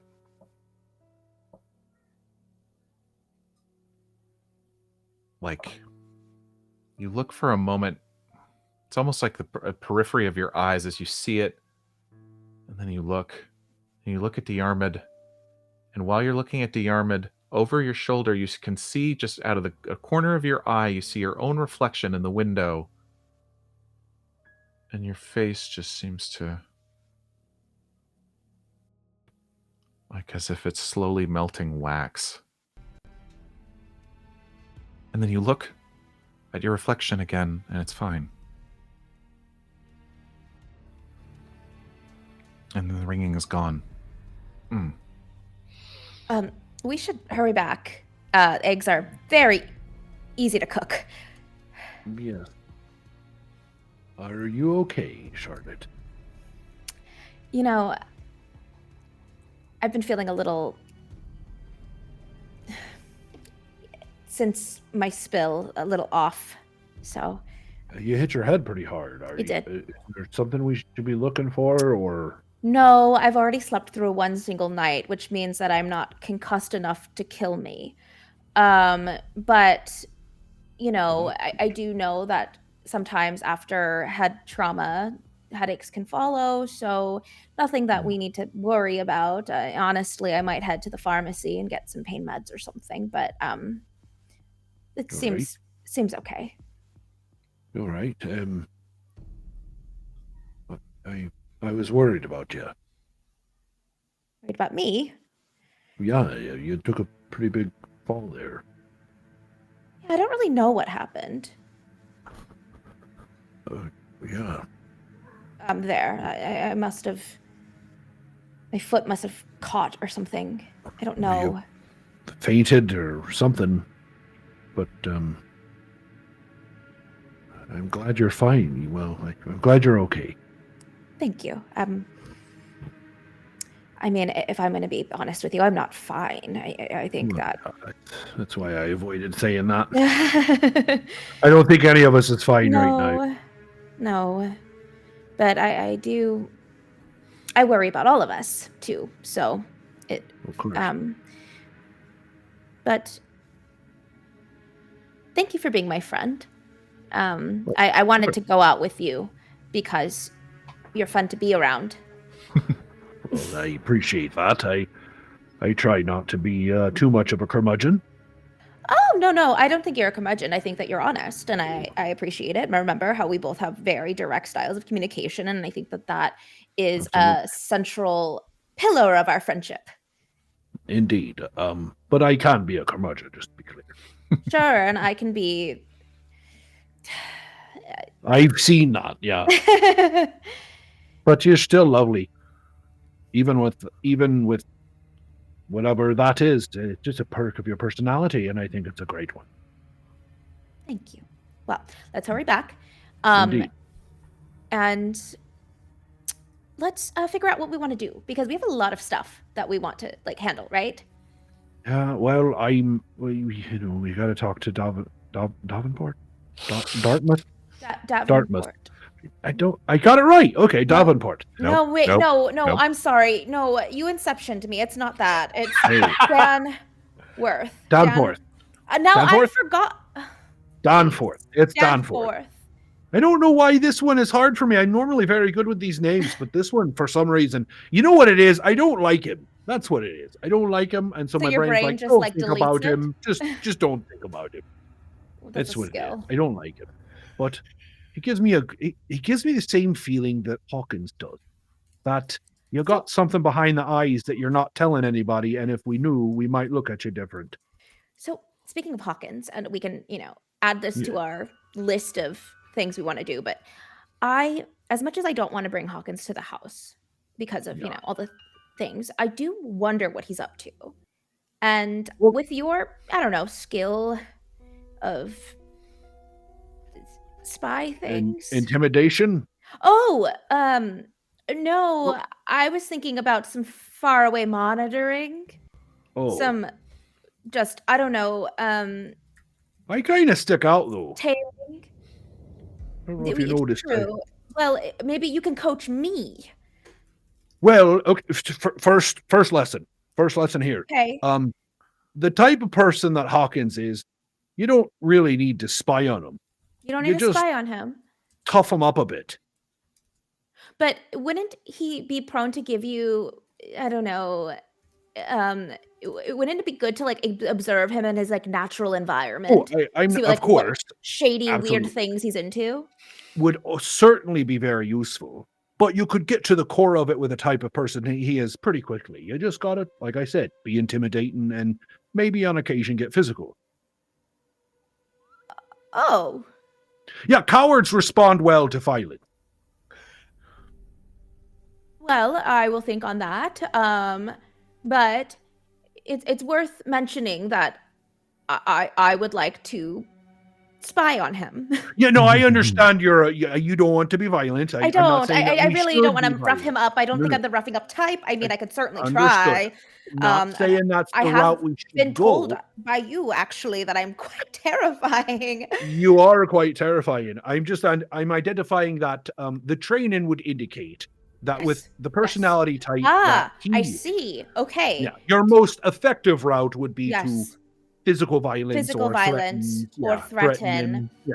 Great. You Good to per se, know. when we first ran into him, it was very effective. Yes. Okay. Great to know. So next time I see him, or if he sees me, if I'm caught, then step Right. 2. Absolutely. That would be a great distraction Right. if you were caught in your spying, for sure. Yes. for sure. Okay. Yeah. Do you think the Lesson others number 2. Oh, Don't get caught. Don't get caught. do you have any tips to not get caught? I mean, Be thorough. Big one. Don't wear black at night. Wear blue. really? Yeah. The sun, is gone, but there's still light even if the moon is not shining. So things aren't black. They're blue. They're Oh. really dark blue. That makes sense. Okay. You're much harder to see at night if you're wearing blue than black. If you were to profile Hawkins, Aye. do you think he's like a night owl or a day bird? Yeah, that works out. I think he's probably normally a day bird, but with what's going on, I suspect he's probably not sleeping well. Right. So if one were to spy on him, he would When he's probably- passed out, if you want to know where he is, but if you want to see what he's doing at night, Yes. then at night. Right. Okay. So we will go tonight All right. and spy on him. That sounds good to me. Great. It's I'll a tell the great others. idea. Indeed. Awesome. Fantastic. Lovely. It's a brilliant plan. And then after we spy on him, Yes. we knock him out, we tie him up, and we Oh! take him to the house. Oh my god. We'll talk about that. We'll workshop it with everyone else. Okay. Because That's no the best ideas are thing bad for us to do. ideas. And I do think that the honestly, alternative is we could get Ingrid to lure him there, or we could just go there to him and Well- say, "Hey, we want you to come there." I do want to observe him before we knock him out. For sure, So, of course. I think here's the thing. I think if he does normal things, we don't knock him out. But if he does shady things, we knock him out. Charlotte, he used a teleportation magic to jump across the stage. He's already doing weird things. No, but more weird things, because he could just be. I don't You know. need to do more weird things than that? Yes, I think he just thinks it's magic. I don't think he knows what he's dealing with. Oh, I think that is okay. I could see why you might think that. You are back in the hallway outside of Lorelei's flat at this point. As you, As we walk yeah, open the yeah. door, and as I open it, Yes. okay, I can see how you think. Yes. We're back with the scones and the clotted cream. Vessel. Apples and strawberry. What? We made I just Do you had have a one horrible. for No, this? no, I just had a horrible idea. Oh, I what was think your idea? just the idea of a vessel is unable to escape me right now, and I'm afraid that whatever is in the house is going to need a vessel. And Charlotte, Yes. you were unconscious in the house. Yes. Uh-oh. I'm concerned About what? about you. About me? Because If I was you- unconscious in a house after a spill? Well, yes, because the house isn't a house. See, it's Memphis, or whatever Memphis has become, or maybe even something else that is pretending to be Memphis. I'm worried that this thing in the house wants a vessel, and either Oh. it could be Harold that it wants a physical vessel, Sure. or Wouldn't it, maybe you. Well, wouldn't if it already have had that opportunity with the 3 people it killed? that's what I was gonna say. They Right. killed 3 people. If it I wanted a had vessel, that thought, but what if it just needs to consume a certain amount of Je ne sais quoi. So the devouring theory is still on the table. Do you remember Great. when we were in the basement and we well, no, you were unconscious. In the basement, the breathing. There was breathing. There was breathing in the We basement. should do this. We should do this over eggs and toast. Okay. Eden will usher people towards the table and get bowls and plates and I give am people food while you're just talking. Yes, Strawberries, continue. buttered cream. Concerned. Yes. Like she's just holding this fork of eggs, not like almost putting it in her flopping. mouth, but then Jiggling on the end of her board. Yeah. But if it needs a vessel, Yes. and I am so sure for some reason, reading the spell, it needs a physical vessel. Okay. Diarmuid pulls out one of the orbs, or pulls out his orb. You mean something like that? Maybe, but I have you just had that in your pocket when we were at the bodega. This was like Well, our other side carries detector. around. But I worried it's a physical human vessel. That's my concern. Can I see that orb? Yeah, of course. Where? Sorry, Lorelei. Where are you getting? What is the evidence of your supposition? When I was reading the spell, part of it was that this form, calling forth ye form from beyond, needs a physical form. And Right. while that does not have to be, I don't believe it has to be a body, it Right. could be. Right. Right, but if it's this, or say, a smaller box, maybe a miniature house, maybe it likes houses, I don't know. We could do that. Can you, with the spell that you were reading, can you force it in any vessel that you have? I don't know. Morgan, did I get the feeling that I could do that with the spell? If I call it, I could put it in a specific place? Part of the ritual is the pulling and the placing. So I could choose to place it somewhere.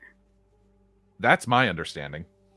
So, assuming you're sharing this with us. Yes, just of course, yeah.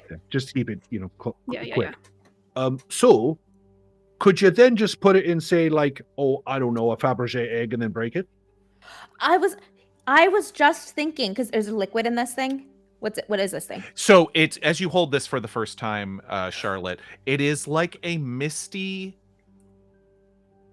Actually, it's kind of unsettling to you because it brings a very unsettling bell to you as you hold this and sort of for a second you almost like jiggle it like a snow globe, but the way it moves and the color that it is, it does feel like you're looking once again at that mist that you saw when you were literally out of your own body and in the ether. It feels like an orb that holds a piece of the ether in it. Oh. And you do remember when Diarmuid dripped a little bit of that blood from one of the chids onto one of these and it glowed that bright purple. But here in this moment, getting a chance to like really investigate it, there is something that sends a chill down your spine because you more than anyone had a real chance to view that place up close. Okay, so in seeing that, my gut reaction was like, let's just break this bad boy open. Let's just see. Now, I don't want to. Matter doesn't disappear. It only changes shape. Ooh, So if we everybody release roll. it- Sorry, keep going. Sorry, keep going. If we release it, where does it go? If we break it? That's a very good point. We will be very careful. We will no longer be taking this outside the house. Here you go. Give me a group occult roll Yeah, let's do it. because there is something else about these orbs. Okay. And no one has come across it yet, and you just came the closest. I'm gonna use my bonus die. I don't have a bonus die, correct? Sorry. Yes. Okay. So, Charlotte, you have a bonus die from Angel Devilson. Thank you so much. Eden, your first bonus die is from Kildoran. Hey, thank you. Looks like Lorelei doesn't need one. From No, the look I in her don't. face. What everybody get? Okay, that is. I literally rolled the same number, and that is a 99. Oh! Whoa. So we're not meant to Wow. know. I am not meant to know, and you know what? That's okay with me. That's okay. It's probably good. I rolled a 12 under a 45, but I'm hard gonna success. spend 3 luck points to make it an extreme success. Hell a yeah. 9. Eden, would you roll? And Diarmuid, would you roll? I got a 15 over 5, but I'm gonna spend luck points to get to where I need to be. I love it. Woo! Okay, good. I got a 2 Woo! under 25. So Whatever. it's an extreme Wow. success. Show off. No, I'm kidding. All right, perfect. We're all Okay. very people. Charlotte, I mean, it's kind of sending you spiraling a little bit into your memories of the ether, and sort of it's hard to shake. But as Charlotte mentions this, well, what if we crack it open? Lorelei and Diarmuid, there's sort of that like, well, what could it do? What could this piece of the ether do? Okay. So you would realize that bringing one plane, a piece of one plane into another plane, what might the after effects of that be? So this is technical, but I'm going to basically break it down like this. A broken orb locks its immediate physical surroundings, pausing any sort of spell effects, any sort of strange magical effects. It holds them in place. Not forever, but just for a few moments, a number of rounds, so to speak. So breaking one can free. It doesn't freeze time. It more sort of freezes manipulation between the planes. A planar lock. Yes. Is that making sense? Yeah. Mhm. It's kind of Mhm. heady. No, Yep. Okay, great. Follow. Great. I think Lorelei and- How you guys would know that? I've been trying. There's this to weird like figure psychic out. connection Yeah. between me and where they Diarmuid. just both go, oh! Yeah, there's something about Charlotte's moment of seeing that this is a real piece of the ether held in these orbs, and what might happen if you crack it open, and something about your occult knowledge, something about all of that, about bleeding one plane into the other, what that might do. Yes, it is a planar lock, not for long, probably only a few seconds. But that's long enough. Yep. Does this heart have a house? Or does this house have a heart? Do you know what I mean? Is there something at the core of this house that makes it continue to be Memphis or whatever it is? I would assume it's Memphis's love of the house. Do we just burn it? I mean, Well, I don't want to. It's a nice house, and I think we get in trouble if we just burn the house down. it is a nice house, but I mean, real estate being what it is today. Why? What if we cast the spell? Because you said it pulls something psychic into physical form, yes. and then we break one of these here orbs, lock him into place. That also should, if it means we can't cast any more spells, but neither can he, and then we just shoot him until he's dead. But if he does not have a physical form and we are pulling him into this plane, he will need a physical form. So say Okay. he takes Charlotte. We cannot shoot Charlotte. All right. Hi, hello, I'm We here. would not. But you can put him in the vessel, right? I can put him in a vessel, but No one's taking me. no, we're not. No, we're no, not. no No, one's no. taking you. That's. I'm saying my concern. I Right. don't want you to be hurt. Thank That's you. forefront of my mind. Yes. Maybe something that we can burn to destroy. Burn the house down? Not the house, but something that we put him in, something physical. Like I don't know, like a puppet or something like that. Oh, I always thought you said puppy, and I was going to be very upset. No! Oh my goodness. I'm just saying, you said puppet. It almost sounded like puppy, and I was just very shocked by Like that. a doll. Like a understood. doll, something Why do made we of want to straw bring him or forth something. Anyway. Please make a possessed doll. My God. There's nothing creepy I can do with that. Well, I wonder if it would be easier to put him into something that he likes, something that means something to him. His notebook. His poster. Yeah. To be clear, because I think this is going to start to get important, I'm going to read now, and I just emailed to all of you the exact text about what this spell, Call Forth Ye Form Beyond, does. It normally, if one person is casting it, it takes 30 minutes to cast. So basically, it requires 30 minutes of chanting and ritualistic burning of sage, drawing of symbols, that sort of thing.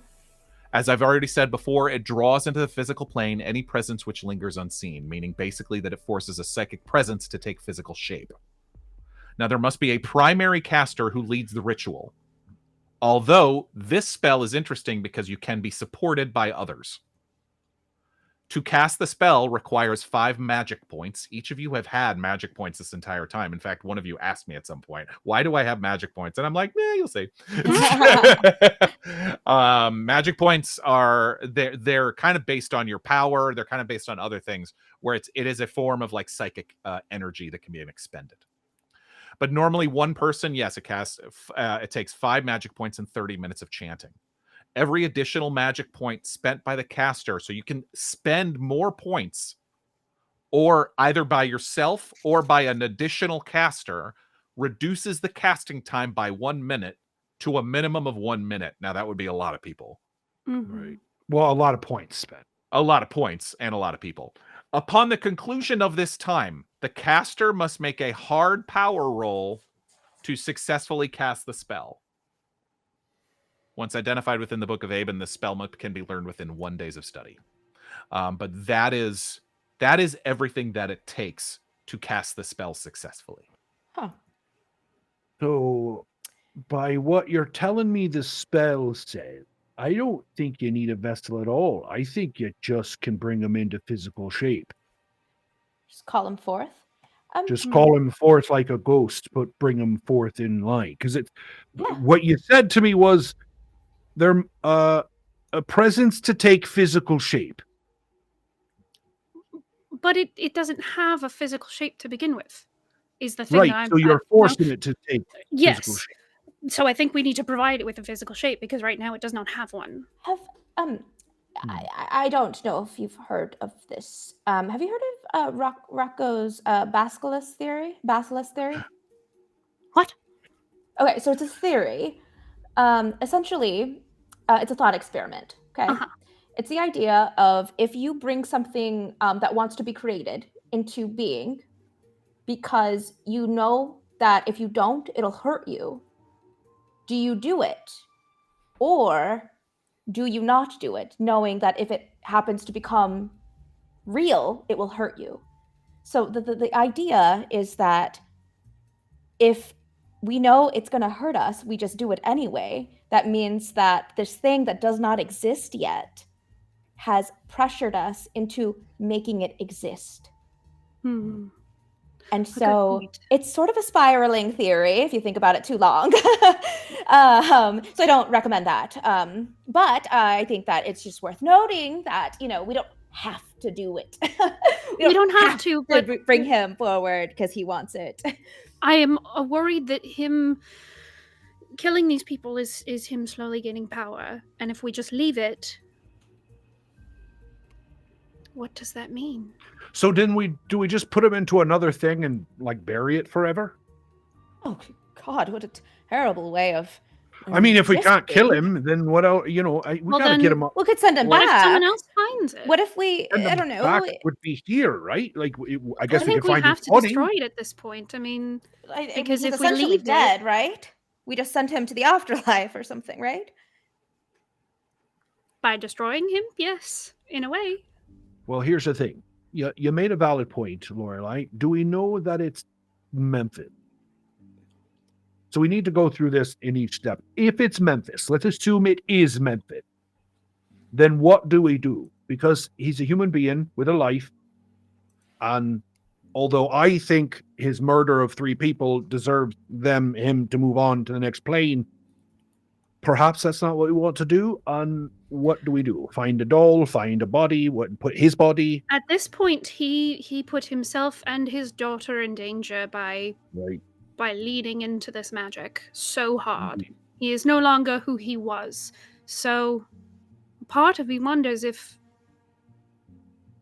destroying what's left of him would be releasing him from despair. A prison? Yes. I will say, I agree with Lorelei, mostly because remember when we were trying to, I was caring for one of the scientists, right? Dennis? Jerome and Donald. Donald, sorry, thank you. Charlotte says Jerome, or says Donald. Serena could not remember. Well, I just believed you had head trauma. I do.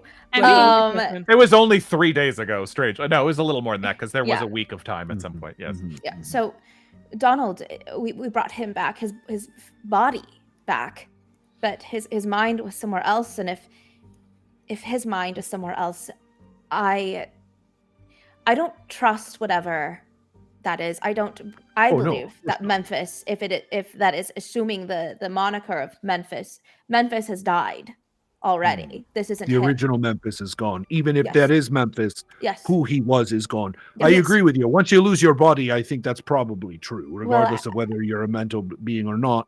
Once you're no longer physical form, you've changed. But here's my concern. We know he changed before that because of the journal that Eden has.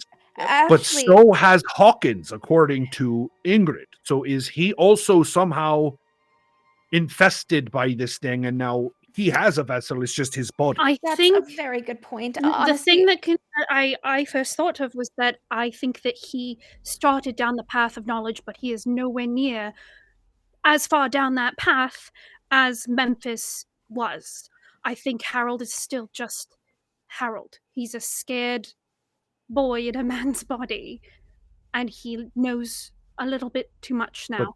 But that's a lot of assumption if it is not the truth, because if it's the other thing, then we've left. He's so afraid of you.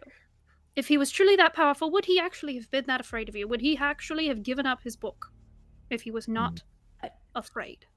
I mean, I'm pretty it's true, you are, but and I've killed in otherworldly things, so you have. It's not like but that's still I can intimidate those things. So that still means to me that he also could be pretending. He could, but he kind of looked like he was about to wee himself. He did look like he, and I think he did actually. I think he did. I might have just a little. Yes, Eden. I want to say that the more time people spend in that place that we're assuming he is, people do come. They are different. So it would. I think that we should put his soul to rest. I understand. Well, we have a bit of an issue. Yes. Sure. If we show up the house without a Hawkins, I also think that Hawkins is different too. I agree with you. I think he's just a person, but I think that we've taken away the book and we have not taken away the box, and we need to take the box away from him. So that actually is a very good segue to my plan. Okay. I have a plan. We were talking about it on our way here. I think it's a very good plan. Thank you. I think that we should spy on Hawkins to confirm his personness, because he could be just a guy, but he could also be something else. I agree. I think that's a great plan. If he does anything that is a big red flag, then we will knock him out and bring him to the house. Okay. You know, as much as I don't want to hurt a physical person, I'm down for this. I think that this is like the fastest that we've agreed on anything, you guys. You're being very quiet over there.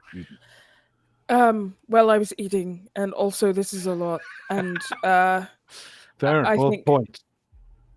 part of me doesn't believe that Memphis is in the house, but that's also, I think it's Memphis, but I think it's an echo, and I don't think there's. I think we all agree on that one. Yeah, so I've just been kind of eating in solidarity instead of nodding, but yes, I think even down to Charlotte's plan, I think Ingrid noted that he was different, even though she wouldn't say how different.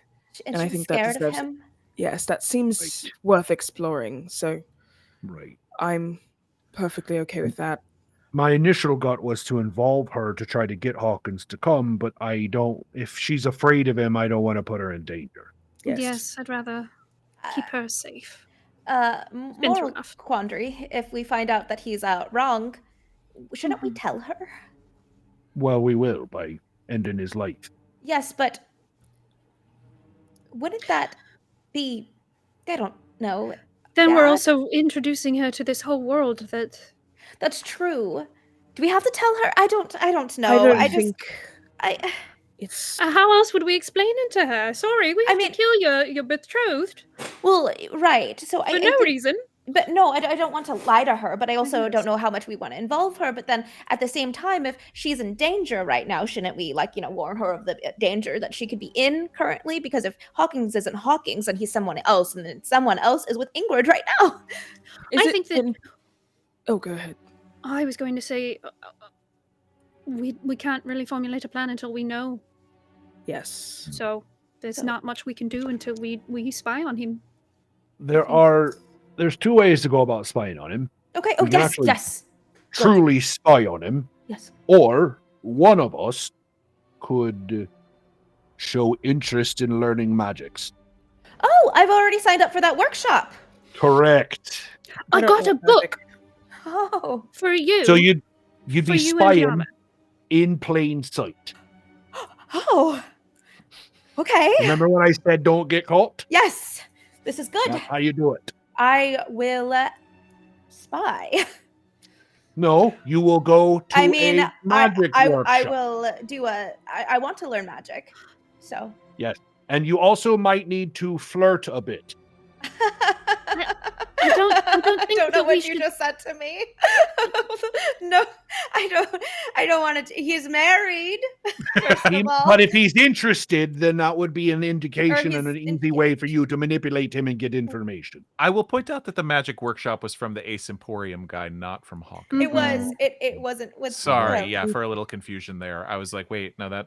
But doesn't I connect. could tell him that I'm taking that workshop, and that I would like to learn the magics. You could And also he's say not that married. his I think they broke up, right? Did they break up? no. No, I'm no, pretty they're sure they're married. still engaged. Sorry, Okay. Eden. Oh, I thought- Eden, what were you saying? I was going to say we could also say that maybe his. I mean, we could check on his assistant, maybe, or say that she recommended that you speak to him directly. He does Because need a you new were- assistant. I mean, okay. You could be a magician's assistant. I mean, magic was very exciting when I was. I watching just before don't it want got to throw you scary. in there alone. That's my. No, I think I honestly do want to learn magic as a hobby, because of this is like Eden said is a lot. Mhm. But I could talk to him. I want to talk to him, but talking to his assistant, maybe as a referral. I don't know. How does this work? I think maybe leave the assistant out of it because Okay. she's injured and he injured her. So That's let's just. true. I think you True. could just be like, "Hey, I think you need an assistant. I started taking magic, and I'd love to Classes? learn firsthand, and that kind of thing." Okay. That sounds yes. You might even sprinkle in there, not directly, but you might even sprinkle in there offhandedly saying that you might, be able to share information about what you've discovered inside the house, because then if he's really interested, we know he has something to do with it. That's brilliant. Okay. It's like I've done this before. Yes. No. That's why I'm asking you for advice. I Yes. know. I'm Yes. celebrating and I'm excited that you're learning this Oh, stuff. I'm and I excited. am. This is great. Yes, that's what we'll do. And then I don't have to flirt with a man. Correct. Great. Fantastic. would rather jump off a cliff. Understand that one hardcore. Okay. And I say that as a man.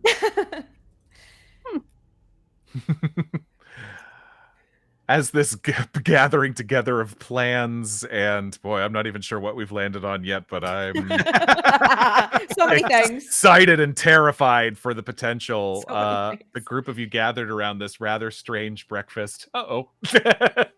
We've doubled up Rachel again. This rather strange breakfast of scones and eggs and toast. We're gonna go to intermission, I think, because interesting now. directions. I appreciate you, Alex. You're so fast on the jump. But we will be right back, friends. Join us in 15 minutes. We'll see you in just a few. Bye.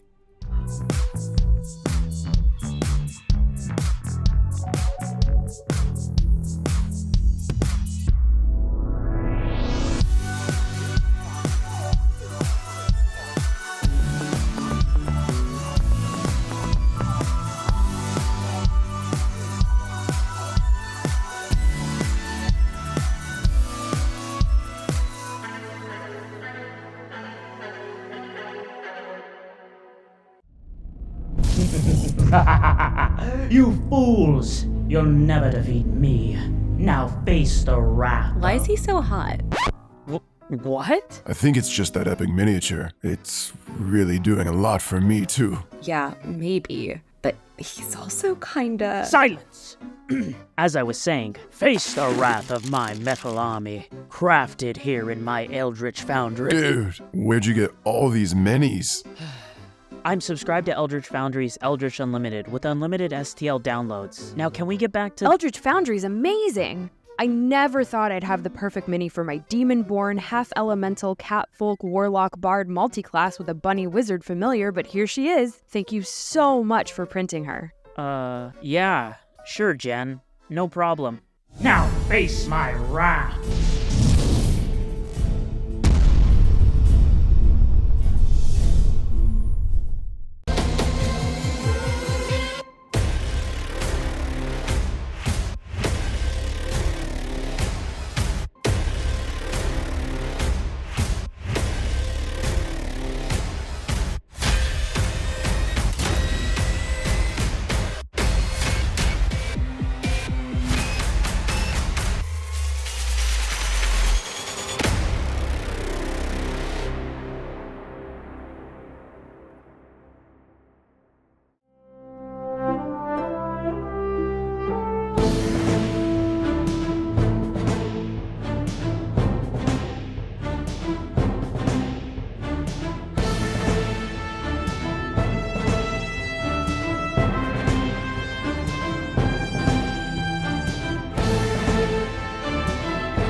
You fools! You'll never defeat me. Now face the wrath. Why is he so hot? What? I think it's just that epic miniature. It's really doing a lot for me, too. Yeah, maybe. But he's also kinda... Silence! As I was saying, face the wrath of my metal army, crafted here in my eldritch foundry. Dude, where'd you get all these minis? I'm subscribed to Eldritch Foundry's Eldritch Unlimited with unlimited STL downloads. Now can we get back to— Eldritch Foundry's amazing! I never thought I'd have the perfect mini for my demon-born, half-elemental, catfolk, warlock, bard multiclass with a bunny wizard familiar, but here she is. Thank you so much for printing her. Yeah. Sure, Jen. No problem. Now face my wrath!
We're back. Let's see. We have the beginnings of a plan. Hatching the beginnings of a plan with our team of investigators after built around a very satisfying breakfast. But so the day starts to pass. We think we have some, as I said, elements of a plan, and kind of putting it together in terms of going to Hawkins first, seeing what he's about. But is there anything briefly as the day is that you all think you would be concentrating on in the next few hours? Is the idea to approach Hawkins before the show, asking if he needs an assistant, or is it because he does have a show tonight? You would be able to check on that. Oh.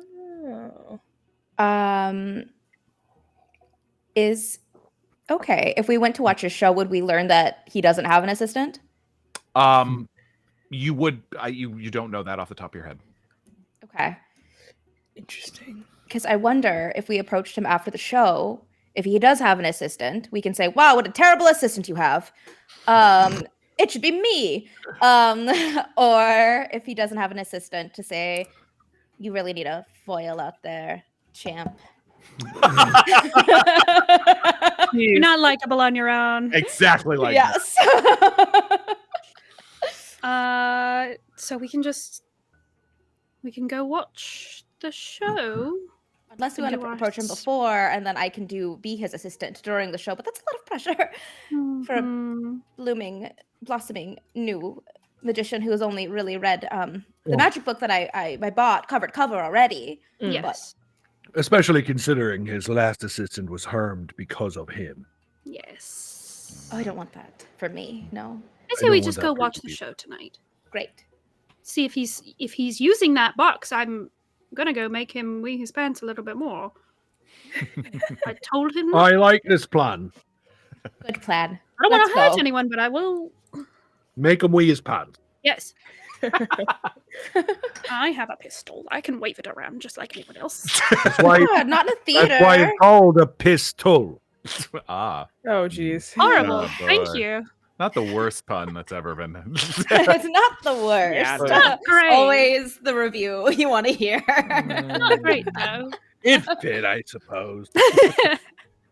But the four of you use the rest of the day to sort of gather yourselves to kind of put together plans. One thing I do want to do, I just want to check up on Melody. Absolutely. Call her or something. She gave you the number of her mechanic shop. And she seems fine. She seems a bit scattered, a bit. I think she'll even ask at some point, did we really do that last night? Mm-hmm. So much happened. It did.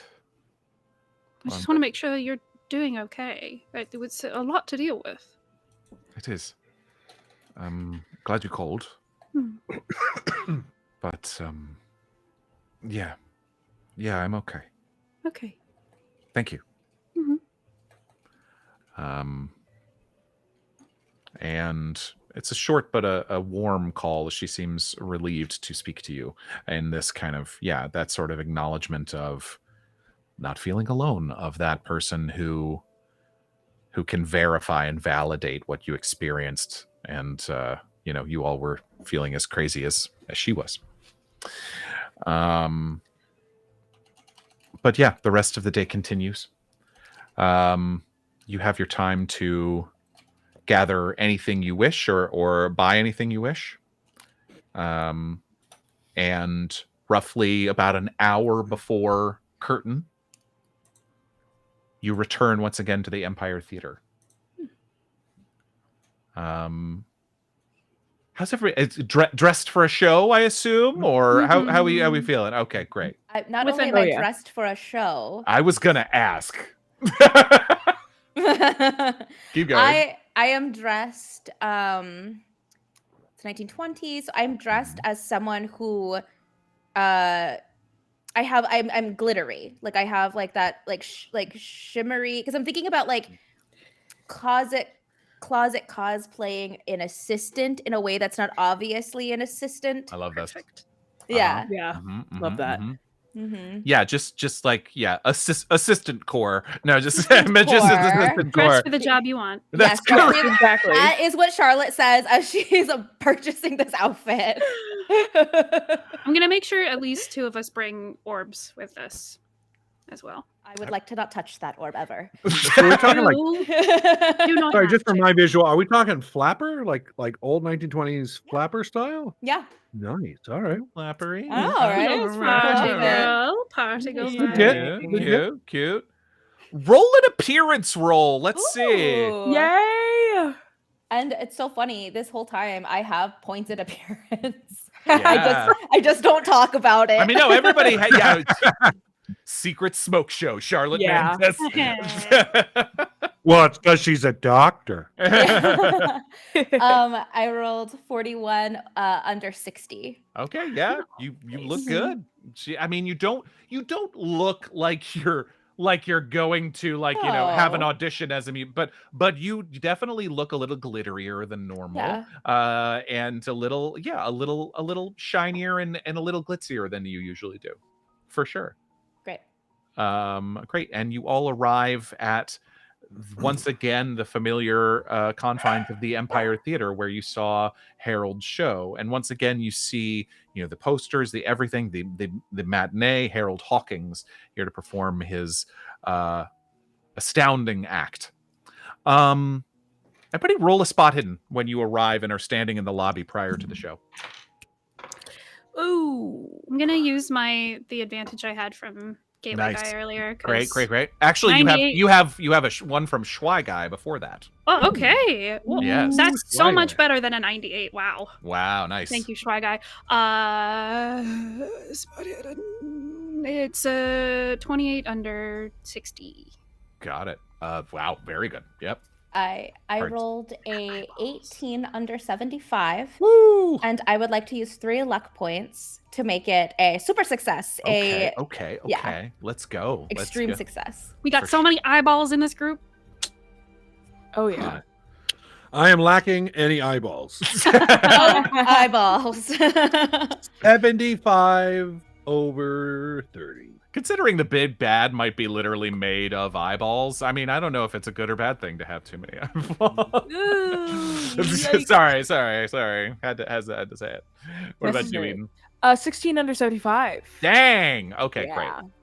Yeah. Yeah, Diarmuid, you're like looking for, you're like you're taking in a lot of things, but you're also kind of like,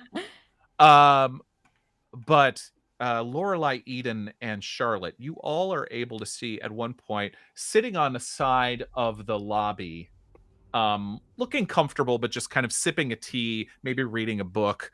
You do spot, she has not spotted you yet, Ingrid. Sitting off to one side of the lobby, sort of, casually. She just as if she's biding time. Should we go talk to her? Yes. I think that's good if we did. Okay. It'd be weird if we didn't, honestly. Yes. Yes. Okay. But she, she's a woman who has grown up in the magic game. She has grown up in theaters. She has grown up on the road. So she looks entirely comfortable sitting off to a side while just letting the regulars out and about, walking around the lobby. It could just be a normal everyday for her. But she sees you all coming. She's like, "Hi. Hello. Hi. Hello. Are you Hello. there? What brings you all? What? Sorry, that's nice to see you." Ingrid, it's so wonderful to see you too. I was wondering if you need to powder your nose. I would love to chat with you about something. Sure.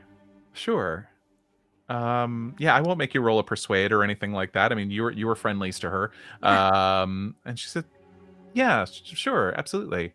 And she'll look at you, Diarmuid. Would you watch my tea? Of course I will. Okay. Yeah, I believe the restroom's over this way. Yeah. Wonderful.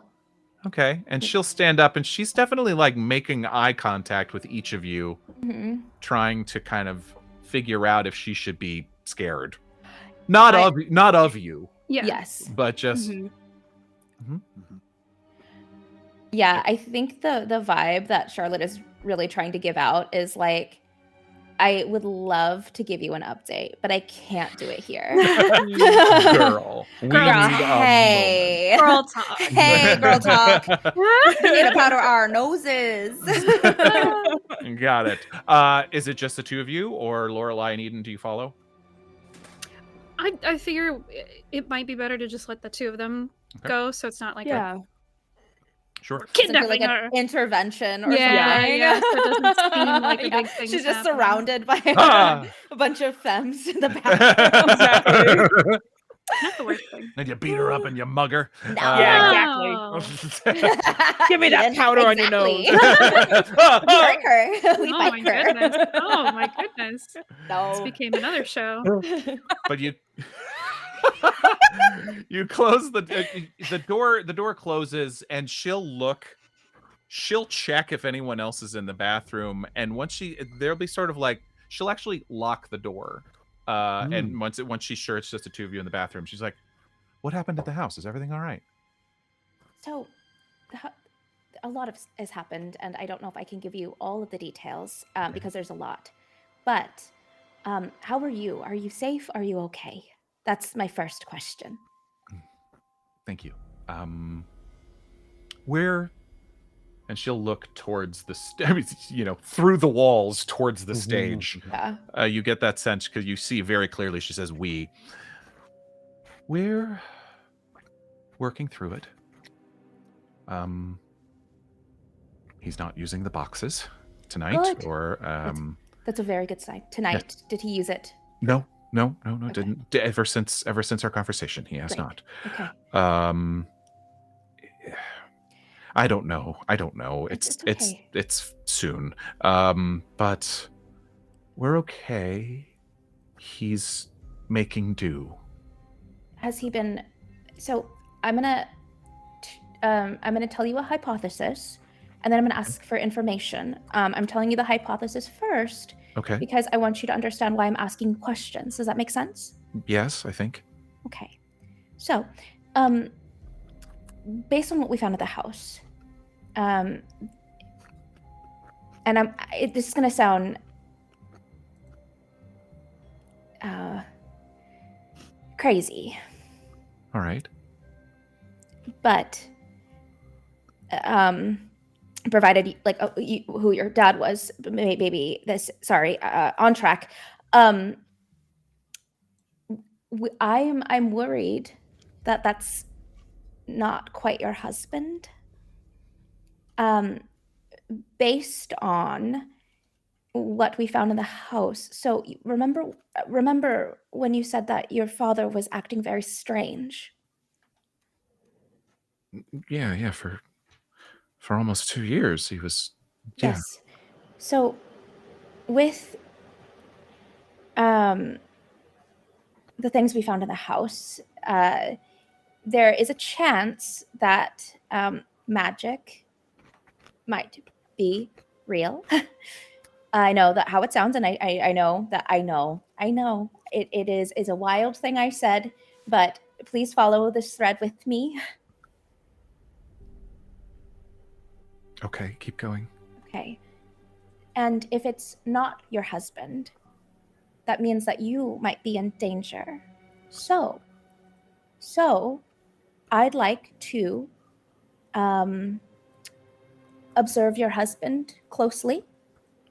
And in doing that, we can kind of assess the situation without his knowledge. Now, I and my friends and we thought perhaps I can apprentice under him or volunteer as an assistant. Not volunteer, well, I guess an unpaid internship, if you will. But Is that legal? No, just kidding. I know, the 1920s, children are working in factories. Like, sorry. Roll. There's a lot being dropped. Yes. Roll your first persuade roll, please. Might ask you to roll another one. And she's going to roll a psychology roll on you. Do I have any help? You do not at this moment have any help. I have a bonus die from Idaho Judd that was countered by Tuo Mask. Huh. Oh, that's still really good though. Shit. I rolled a 70 over 60. Okay. This is really This is a lot. Magic is real. Okay. This is Okay. kind of the first. This is why I sort of stopped you there before we get to the next part. Okay. But you sound like you've seen something. I mean, what did you see? If I told you, Ingrid, I don't think that you'd believe me. Try me. Ron. Sorry. I thought I was muted. I'm so sorry. You are not muted, and I love you so much. I love that you're getting so much joy out of it. It makes me happy. Well, I am to believe that we might have made contact with an entity in the house that is claiming to be Memphis, your father. I don't believe that that's the case, if I'm going to be honest with you.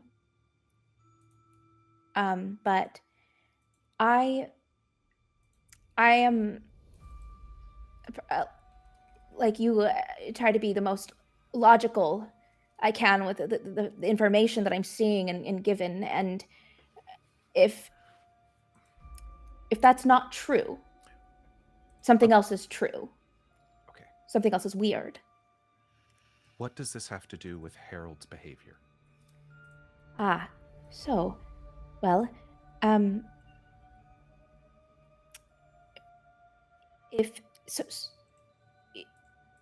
you know those boxes. The jump boxes, whatever. So I will tell you an experience that I've had, that I've experienced, okay? Okay. The reason why we were freaking out about those boxes, it's because where they lead. They're okay. I'm trying to. So you know how you go to sleep and you have dreams, Sure. right? So sometimes, in a dream, you can go to so many different places. You can go to an experience you've had before. You can go to some fantastical thing that your mind has built for you. That is a dream, right? All right. In dreams, we experienced sort of another space that is like a dream but is different. And the longer exposure one has to this place can cause behavioral issues, changes. There are things in this space. And again, I'm looking at your face, and I am. I think I'm getting it. So we think that that's perhaps what happened to your father, and why he started to change his exposure to this place. And I'm afraid that the same thing might be happening to your husband. The boxes lead to this place? Yes. The boxes are connected to this place. They I've seen this place. And it is not a place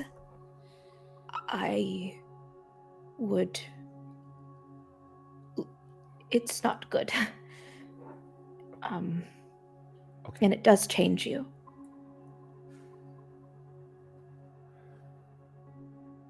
She'll take your hand. I don't know what I believe, to be honest. what I know, what I have experienced, what I would testify to in a court of law is that my husband, or my fiancé, and my father have both,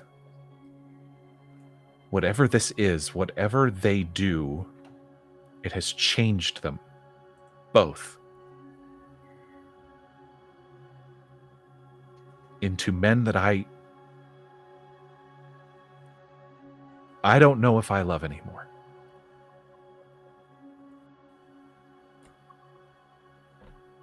So, I don't know what you're saying about dreams, about the boxes. I'm not sure. You seem to be pretty sure of yourself. But what do you want to do? You want to follow him? You want to watch him? Yes. I'd like to. It sounds, again, be undercover. I don't know. Just work with him closely so I can just observe his behaviors. Because if he's erratic or if it's gotten worse, I think that we should. Because so the worst case scenario. Mm-hmm. I want to prepare you, and this is why I'm having this conversation with you, because I think that if it were me, I would want to know, but that might not be your husband anymore. And if that's the case, then we want to make sure you're safe. Okay, I'm going to have you roll a persuade again. I'm going to. You have bonus dice from Dungeon Speedrun, who has come in hard with, I believe, 3. Holy moly! Bonus dice for you. So this will be the first. This is what am I rolling again? This is a persuade. I rolled 11 under 60, so that's an extreme success. Amazing.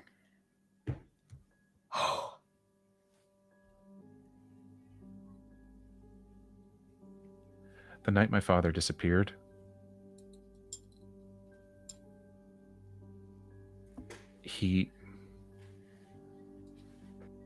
Harold went to see him.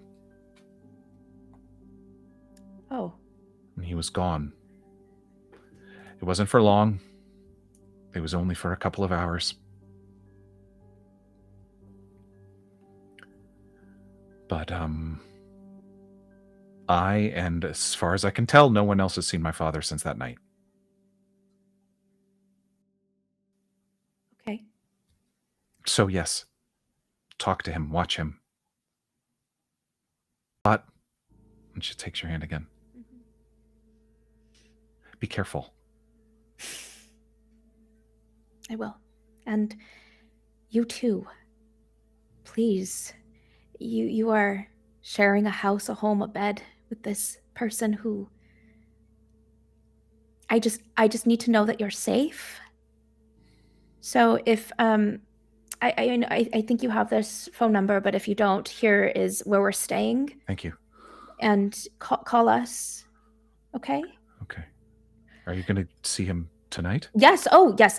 Yes. This is complete. I am going to I can talk to the manager. I can get you led back there. Oh, that would be fantastic. Thank you. Yeah, absolutely. Come with me. Great. Okay. And you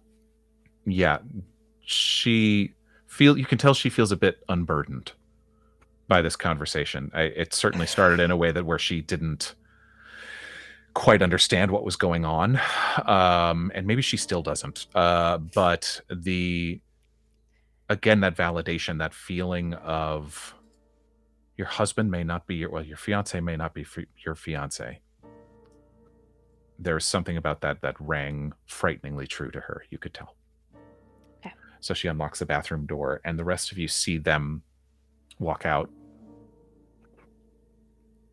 And she'll nod to each of you. Hang on, I'll get Mr. Rees, the manager. One moment. Thank you. It went well? Yes, extremely well. She's gonna help us. Good. That's it? Like you just, how did you do that? Just talking. Just talking. Sometimes you could just talk and you don't have to, you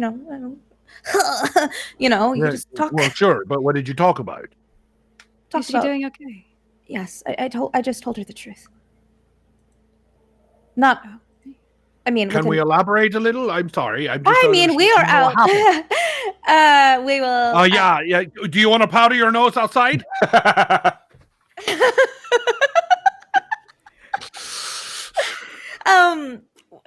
We just talked about the things that we experience that we know are true. Did she say anything about his behavior? Different. Different? Okay. Yes. That confirms something. Yes. Did you Different- ask her about? Since when? Since. Since Bhutan or since? What is... That one, I guess. Aren't you? Nobody knows what we're talking about. I just did this. They don't know what that means. I mean, this is a universal sign for death. There's a play People and can there's... see, we're not. Do you wonder if maybe it's not in the house, but in the body? Oh, No. I don't know about that did I yet. I feel like I said something along the lines of that or inverse Hmm. before. Did she tell you when the last time she saw her father was?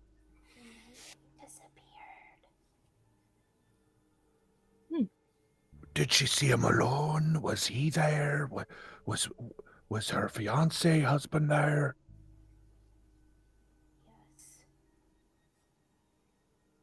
Okay, I think he murdered him. I'm pretty sure. So we need to watch him. Yeah. Yeah. We're whispering too quietly. Whisper and I can't actually hear you. It'll be towards your microphone and you can So we're keep going to whispering. talk normally, but we're keeping our voices down. Yes. You got it.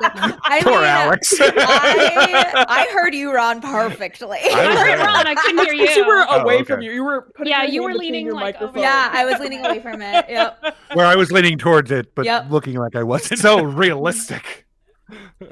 Yeah, I think that that's a great conversation for later. But yes. It's another I will moment. Also be watching him closely with a gun in my jacket. Discreetly. Let's not Oh, do it's a that discreet in gun, the I promise. theater. Oh, I will do that in the theater if it's going to put, unless you know when I will do it. It'll Okay. But be everything the is only thing we good. can do. Everything is Okay. good. Okay. All right. Well, should we go sit? A Get moment or some- two later, I'm gonna go backstage. Ingrid returns with Mr. Rees, the manager of the theater. And this is Mr. Rees. He's the manager. Hi. Could my friend Charlotte here? Was there someone else? Charlotte, did you want to? I'll keep her safe. We're about I would say 40 minutes till showtime at this point. And they actually had an important message for Harold.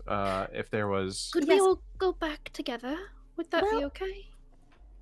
Mr. Rees is like, well, it's a bit late for VIPs, but I think I could certainly let you back as long as Ms. Schwartz thinks it's appropriate. Your husband won't be disturbed.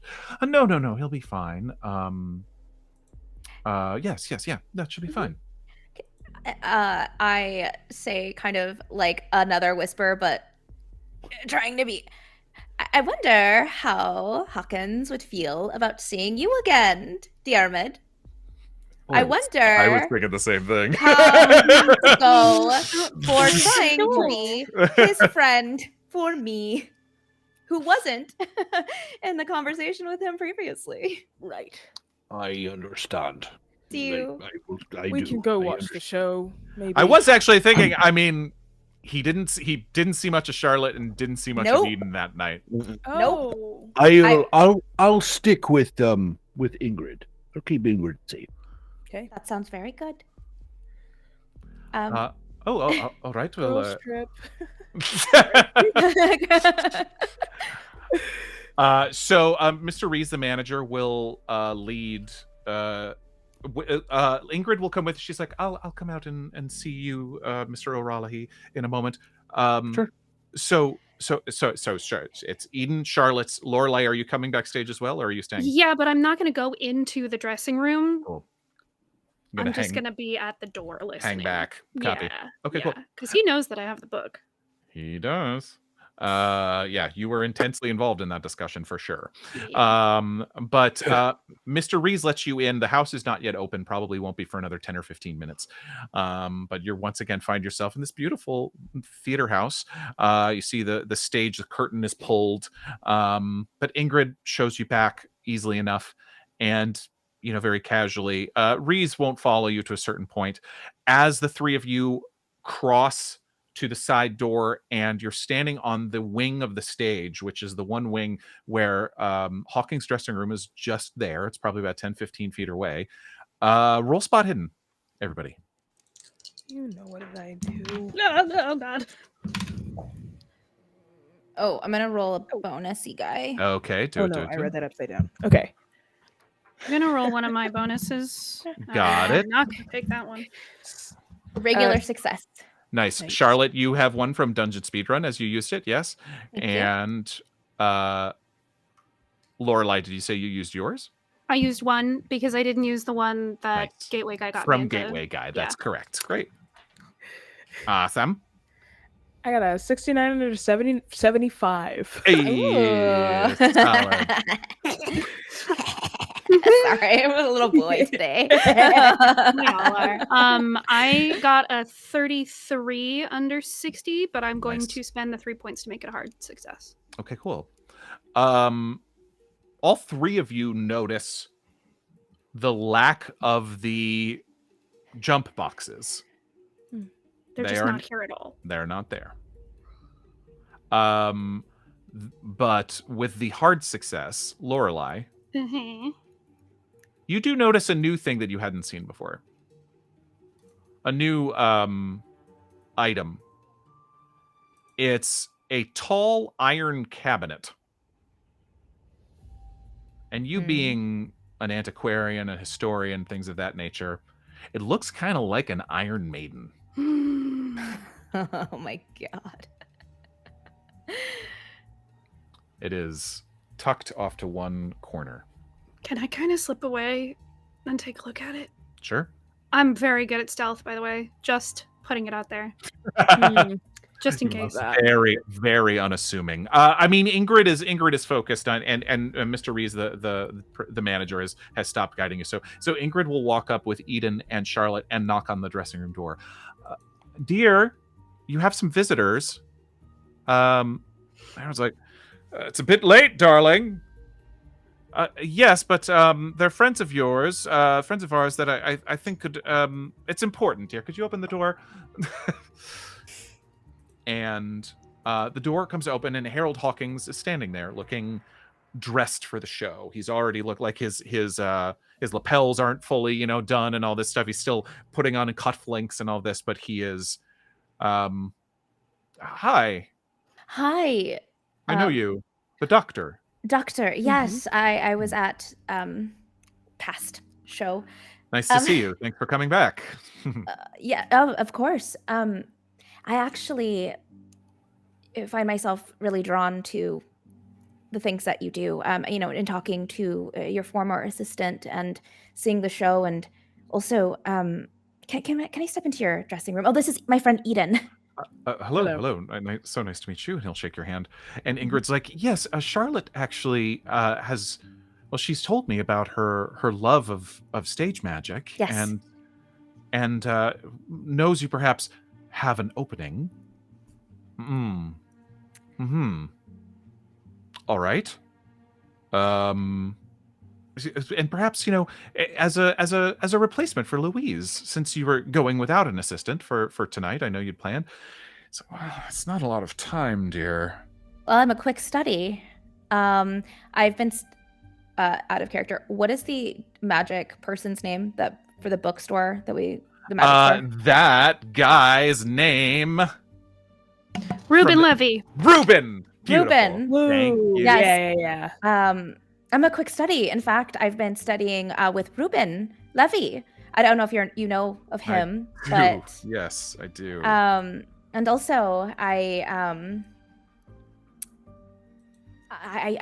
feel like we might have intersecting interests in different types of magic. Okay, all right. Well, I assure you that what I'm saying is, I mean, you look lovely. Thank you. You have seen the show, so that's helpful. It is possible that if I were to take on a new assistant, at least on an apprenticeship capacity or Sure. something, I probably wouldn't be able to throw you into as much as, you know, the full swing that we had with Louise, but Over time, I could really pick up things, learn, and also, I mean, you seem like, I mean, you've been doing this for such a long time. You know, if it got to the point where you needed to, I don't know, take a break or change shows around, maybe I can help, you know, with your work-life balance. that's very nice. Thank you. Well, is there anything? So you have an affinity for stage magic. I do. Hmm. Do you have anything you could show me? I certainly do. I'm going to jump to Lorelei on the side of the stage. Lorelei, roll a stealth check because there are stage hands and a security guard walking around as you try to get a closer look at this Iron Maiden looking cabinet. I got another 33 under a 65. Hey, I'm going girl! to spend 1 point to make it a hard success. 1 point. Perfect. You are able to duck between cabinets and shelves and stuff like that. And, you know, you're not looking too suspicious, but basically it's getting closer to showtime. The house is about to open. But you make your way over to this iron cabinet. I'm gonna poke around. It's tall. It's styled like a medieval torture device, something of a modern-esque Iron Maiden. You see, it's hinged, so it is currently closed. But there is, you know, nothing. There is nothing. You could pull it open if you like. But yeah, is there anything you would like to see about it? Yeah, I would like to pull it open. I'm also gonna hold open the side of my robe where I have a pocket inside, where the orb is. Oh, interesting. Yeah, okay, I want to keep an eye on it and see if it's reacting at all. But yeah, I'm gonna poke around in there. Got it. Cool. This is a rather fascinating chamber because you pull it open, and you, being a historian and things of that nature, you don't see spikes or slots for spikes or anything like you might in a normal Iron Maiden. Iron Maiden, excellent! Sorry, I had to say. I can't say Iron Maiden too many times without making a Bill and Ted's reference. It's the way my brain works. Number of the Beast is playing in my head right now. It is what it is. That's correct. And you pull it open, and you don't see the spikes as you were expecting. And you pull out your orb. I have it in the pocket of my robe, so I'm gonna be.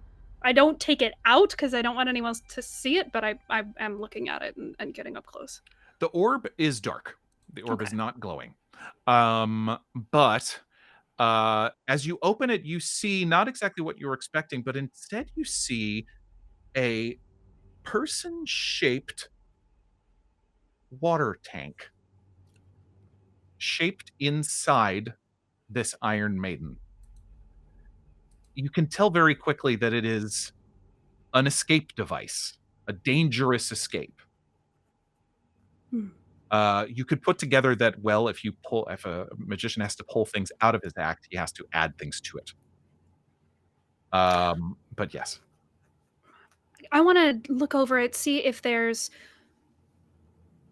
something that, like a pin he could pull once the thing is closed to let him release, if everything looks kosher. This will take another spot hidden check for sure. That's fine. I can do that. I can do that. Can you? No, I can't. You You do have another bonus die from Schwagai. Thank you, Swag because that was an 80. So instead, it's a 30. Nice. 30 under what? 60. Nice. Okay, hard That's success. a hard success.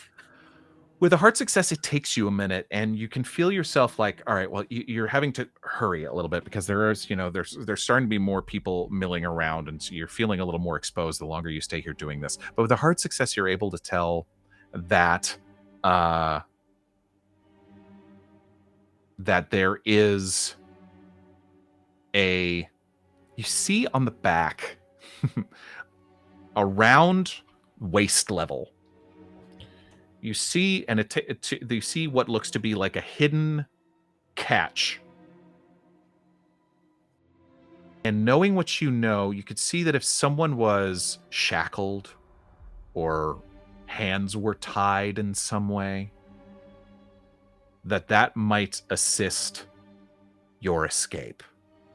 As the water, you could get the sense also that basically he would be put in this, and then the water would start to rise from his feet and rise up to his neck. And so basically it's a timed escape, as the danger and as things increasingly, tension grows, all of that nature. Mhm. But the more you're at this, you're convinced it's a very elaborate, but not supernatural stage contraption. Okay. All right, then I'll leave it.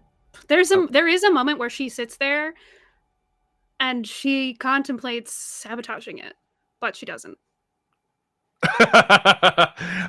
Fascinating. Yeah. Okay, great. I mean, the thought was if he gets in there and he can't get out, but he has this Ooh. magical ability, it would force him to use it. But The irony of what that could be, for sure. Yeah, she's not going to do it. Okay, but we jump back. You give that a sort of a second thought, but we jump back. We jump back to magic. Magic. Illusion. We're all Morgan now. Yes. We jump back to Charlotte with Harold. I would love to give you a demonstration. Please. Do you have a deck of cards I can see? Use? And there's one, and he'll pass it over and hand it to you. Fantastic. Great. So this one, you know it. I'm sure you know all of these tricks. It's a fairly simple one, and I'm shuffling the cards. It's called the Reappearing Queen. Oh. And so this here is the Queen of Hearts. Mm-hmm.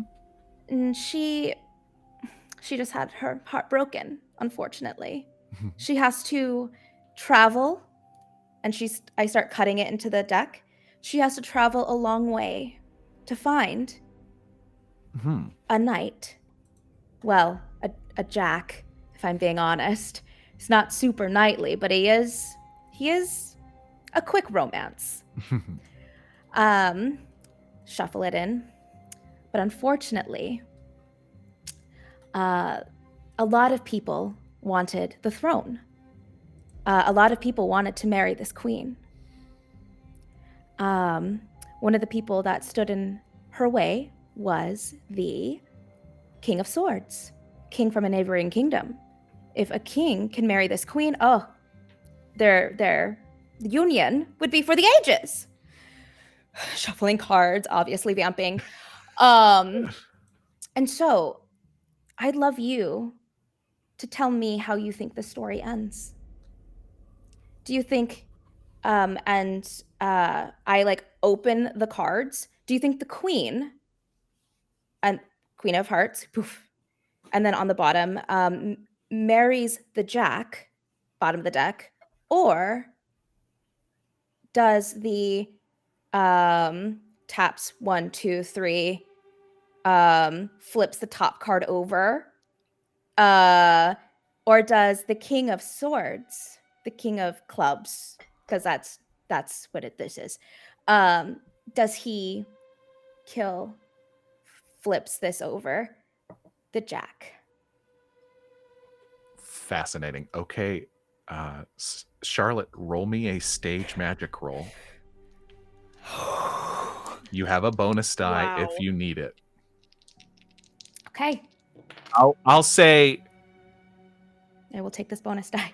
Okay, it's a stage magic and sleight of hand roll. So if you want to roll me both, but and tell me what you get on both. Tell me what you get on stage magic. Okay, for stage magic, Mm-hmm. I am going to use three luck Okay. for a regular success. Nice. And for sleight of hand, I did not succeed. Okay. He looks at you and he's like, well, I don't want to be too presumptuous, but I think the queen would marry the jack. And he looks at his wife and she smiles in a kind of a, Not bad. Could use a little help, but your presentation's good. You're very charming. Thank you. And here, would you like to hold this deck? Yes, thank you. I'll take it from you. And can you say, I believe in love? I believe in love. Now, flip the deck over. Did it work? And he flips it. And the queen is on the bottom.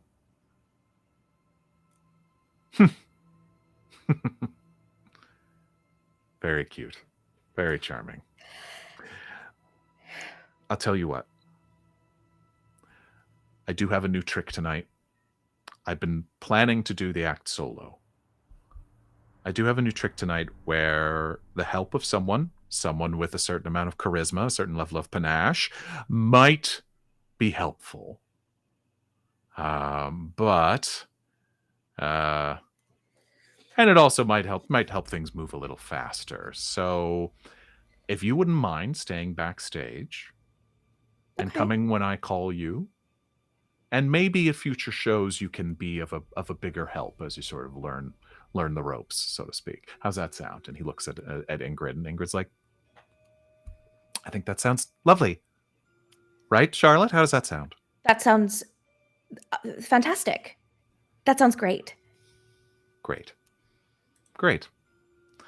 Well, if you wouldn't mind, I do have a show in a few minutes. Yes, of course. And is this okay that I'm wearing this? Is there something else No, I'm sure. Maybe for future shows we can, look through some of Louise's costume items. You can find something a little more with a little more pizzazz. But I think you look great. I think you look terrific.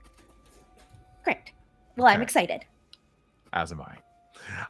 Thank you all. Thank you. But I must prepare. Yes. Thank you.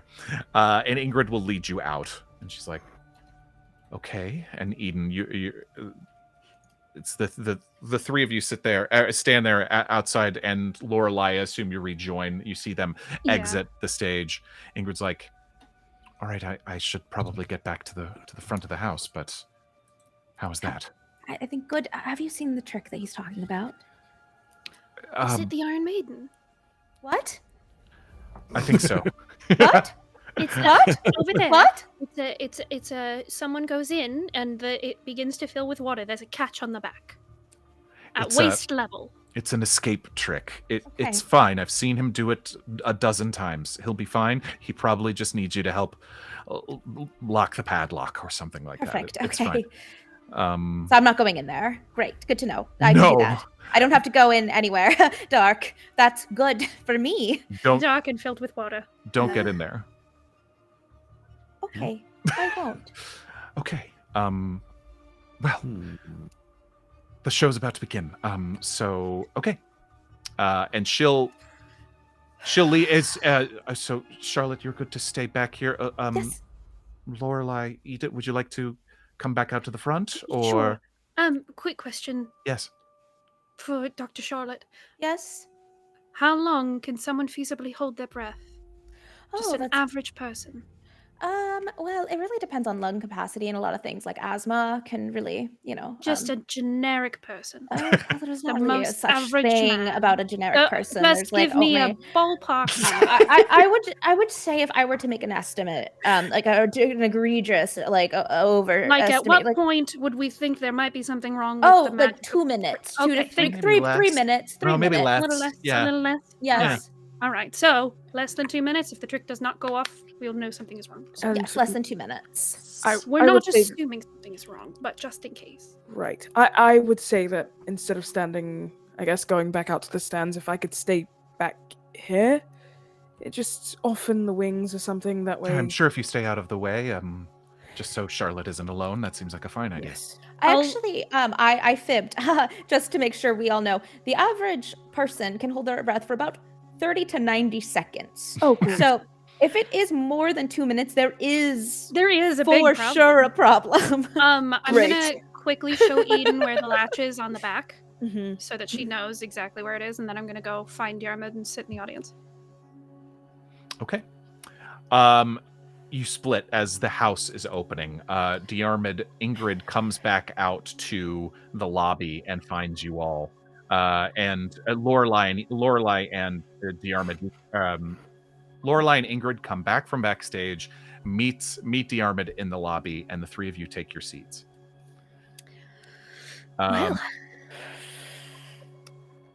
The tension is building as you're not quite sure what to expect. This is the show you've seen before. With about 5 minutes left to go before the show begins, the door to Harold's dressing room opens. And you notice him come out to the side of the stage, and he walks over to all of his devices, all of his machinations, all of the little objects. And you know he had some on his dressing area in his dressing room, but he comes over and he one by one, very meticulously, you notice, checks everything. Checking everything, making sure everything is as it is. And he sees Charlotte. It'll be fine. And he'll show you these chains. He'll show you a padlock. Shows you all of these things. And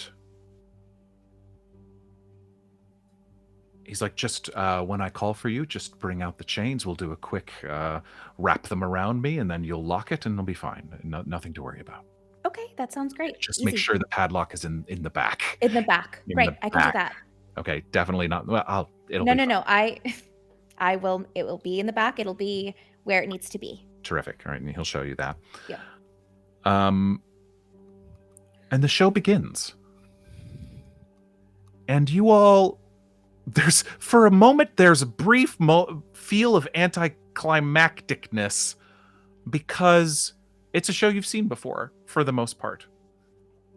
And there's kind of a sense of mystery gone a little bit. But everybody roll a psychology roll, watching Harold go through the show again.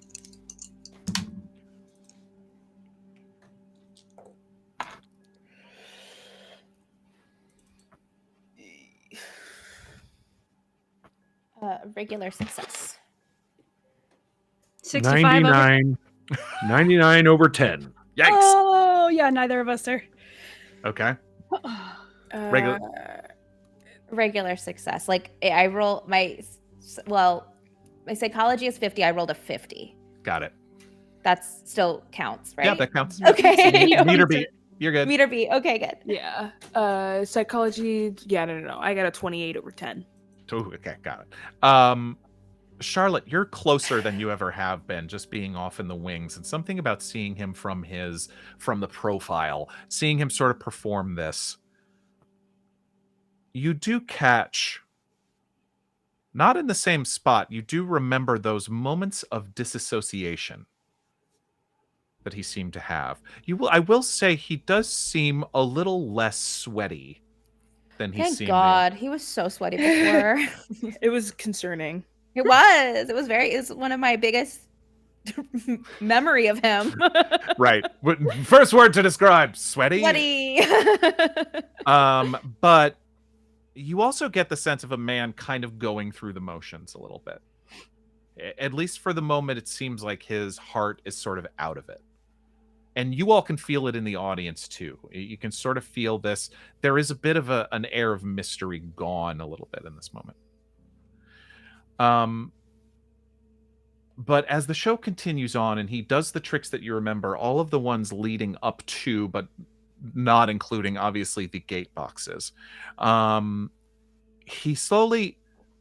he does the sawing the woman in half trick without an assistant. He's able to do it with a stagehand. He didn't want to subject that to you. His stagehand he'd obviously talk to, but it all goes off well enough. Charlotte, you do notice right as that moment is ending with the sawing in half trick, you see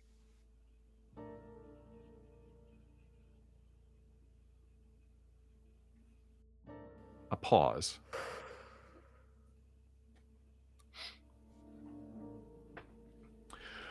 Well, you beautiful audience, I do believe that you are here on a very special night, as a matter of fact. A night when I am pleased to pull the curtain, if you will, on a new trick. A trick I am very excited about. A trick I think you'll be excited about too, especially if you haven't been enjoying the show, because I think, well, if things don't go the way that I'd like, you might get to see me, deep sixth, so to speak. And he'll snap his fingers, and with that, you watch as the stagehands roll the Iron Maiden out to the center of the stage, and everything's sort of whisked away. A dramatic stage light comes down. This, you might recognize, for those students of history, as a medieval torture device, if you will. But don't worry, I won't be getting turned into a pincushion. No, it's something far less messy, though maybe quite as deadly. But for this act, I'm actually going to need the assistance of a new friend of mine. Ms. Mantis, will you join me? Ooh. I walk out, poised, head up, head parallel to the ground. He's like, and he reaches out, and the stagehands will be holding these metal chains. Would you please, Dr. Mantis, confirm to me that these chains are strong steel? And he'll sort of allow you to hand them and hold them and heft them. It's like, do these seem, strong as you might think? And I, because assistants don't speak, right? You do remember Louise a little bit speaking. She does. Yeah, okay, great. Yeah. Some don't, but he seems to not mind it. So I take the metal and I kind of hit it against itself to confirm that it is metal. See? Yes, this is heavy. Yes, it is. Yes, it is. Now, would you mind ever so much wrapping those around me, my dear? Are you sure? I am sure. I'm so tired. I think, it'll be like a nice weighted blanket. Well, if you insist. And he gives some quiet instructions, and certainly you get a little bit of the help from the stage crew, but you are able to very charismatically and with a little bit of stage panache wrap these chains around him. And then you're presented with this padlock. All right, now, well, this is feeling good. Yes, this is feeling very secure. Good. And last but not least, please do lock the chains into place, my friend. Charlotte goes behind him where he is instructed, and she clips the lock, and to mug to the audience kind of no, go ahead. Okay, click. And you see him he sort of watches you very carefully do this part, and he's like, and he gives you a nod. Okay, excellent. Now, my friends, I believe it is time for me to step into the chamber, I guess. And the stagehand opens this Iron Maiden, and there are gasps and oohs and ahs as you see it looks to be just a human-sized water tank, and there isn't even a little bit of water about ankle deep at the bottom of it, and he steps inside. It's like, oh, well, looks like I'll you never quite get your socks dry, can you? That's fine, that's fine. And he steps in, and he's just sort of like, well, he's making an excellent show of it.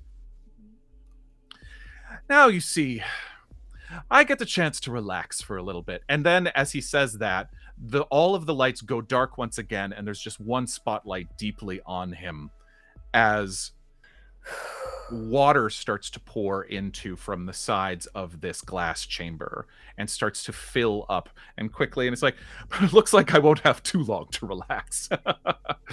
Yes, you see, well, when you have a busy life like I do, you have to take every chance you can just to get a nap. And he goes,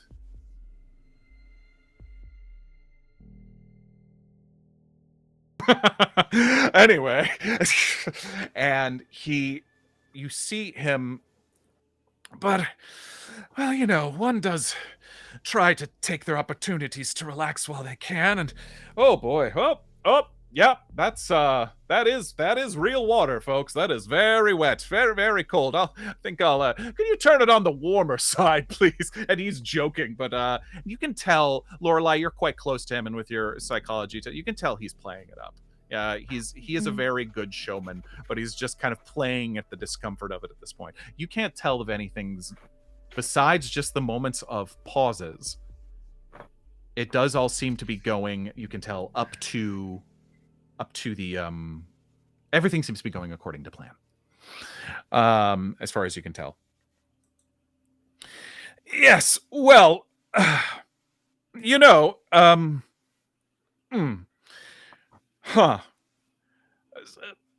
Dr. Mantis, do you use the one padlock, the blue one?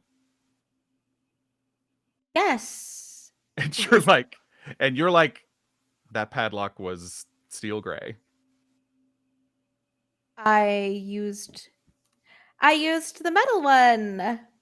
The metal one. Uh-huh. The metal padlock. Yes, the one that was given to me. It's always nice when friends help. And then the water at this point has reached up to mid-chest level. The metal padlock. No, it's fine. It's fine. Everything. Was there a blue one? Is there a blue padlock? And a stagehand rushes out from the left side holding a blue padlock. Oh no. That padlock. Yes, that padlock. Well, that's fine. That's fine. And the water seems to just reach his well, that's I'm not going to be able to say things much longer, but no, just for next time, do remember that. And it's like, and then you see him moving, and his movements start to become a little more erratic and a little sharper. And then he's just, and as it reaches his eyes, he closes his eyes, and the last thing you all see in the audience is him moving and shaking. And then all the lights go out. Oh. And there is a pause. Charlotte, roll a dexterity roll. Oh, Jesus Christ. Sorry, I'm so scared. Okay, I'm going to use 5. Wait, do I have anything? You do not at this moment have anything additional. Okay, I'm going to use 5 luck points for a success. Okay, for a regular success. Yes. Okay, great. With all of the lights still out for just this moment, it's been about 3 to 5 seconds. You're standing very close. Mm-hmm. You hear and feel a lot of things. So you rolled a regular success. A regular success. You hear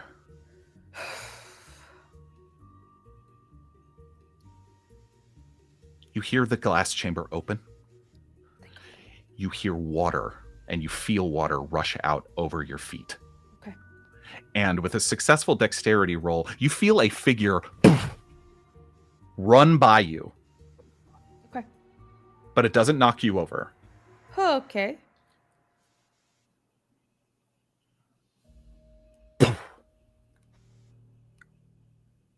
The lights come on, and you are standing next to an empty Iron Maiden. The water is still up at this level.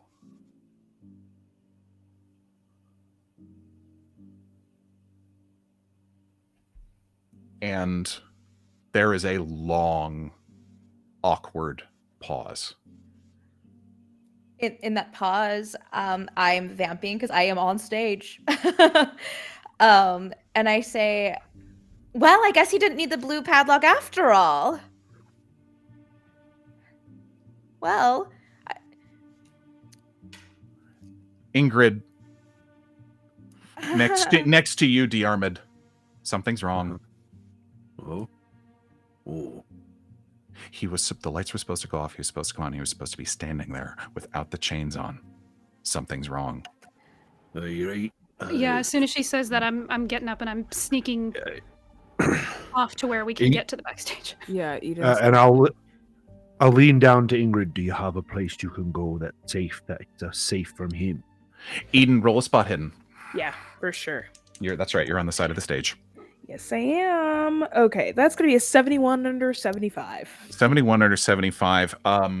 You were confused. Your eyes were on Charlotte. You were worried about Charlotte. The eyes, you like maybe are right at the edge of the curtain, ready to jump on stage. And you're ready, and you're like, no. And they come up. You see the back exit door of the theater, the fire exit door, hanging open. I will run towards that. You rush. It causes you to. You have to rush across the corner of the stage, and you don't even care. You rush past it. You run off to the other side of the stage, looking out past this, and you catch, rounding a corner, a figure running, and sitting outside on the ground outside the fire door is a pile of chains. And that's where we're going to stop for tonight. Mm-hmm. Oh gosh.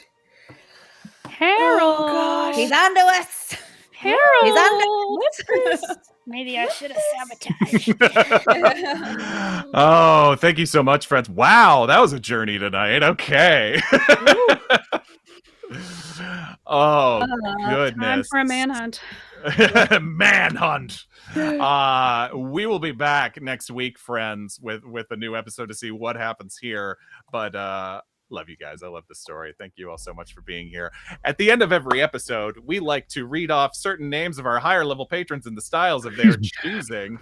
We got some good ones tonight, friends. Everybody got their list in front of them? Oh yeah. Ready. Great.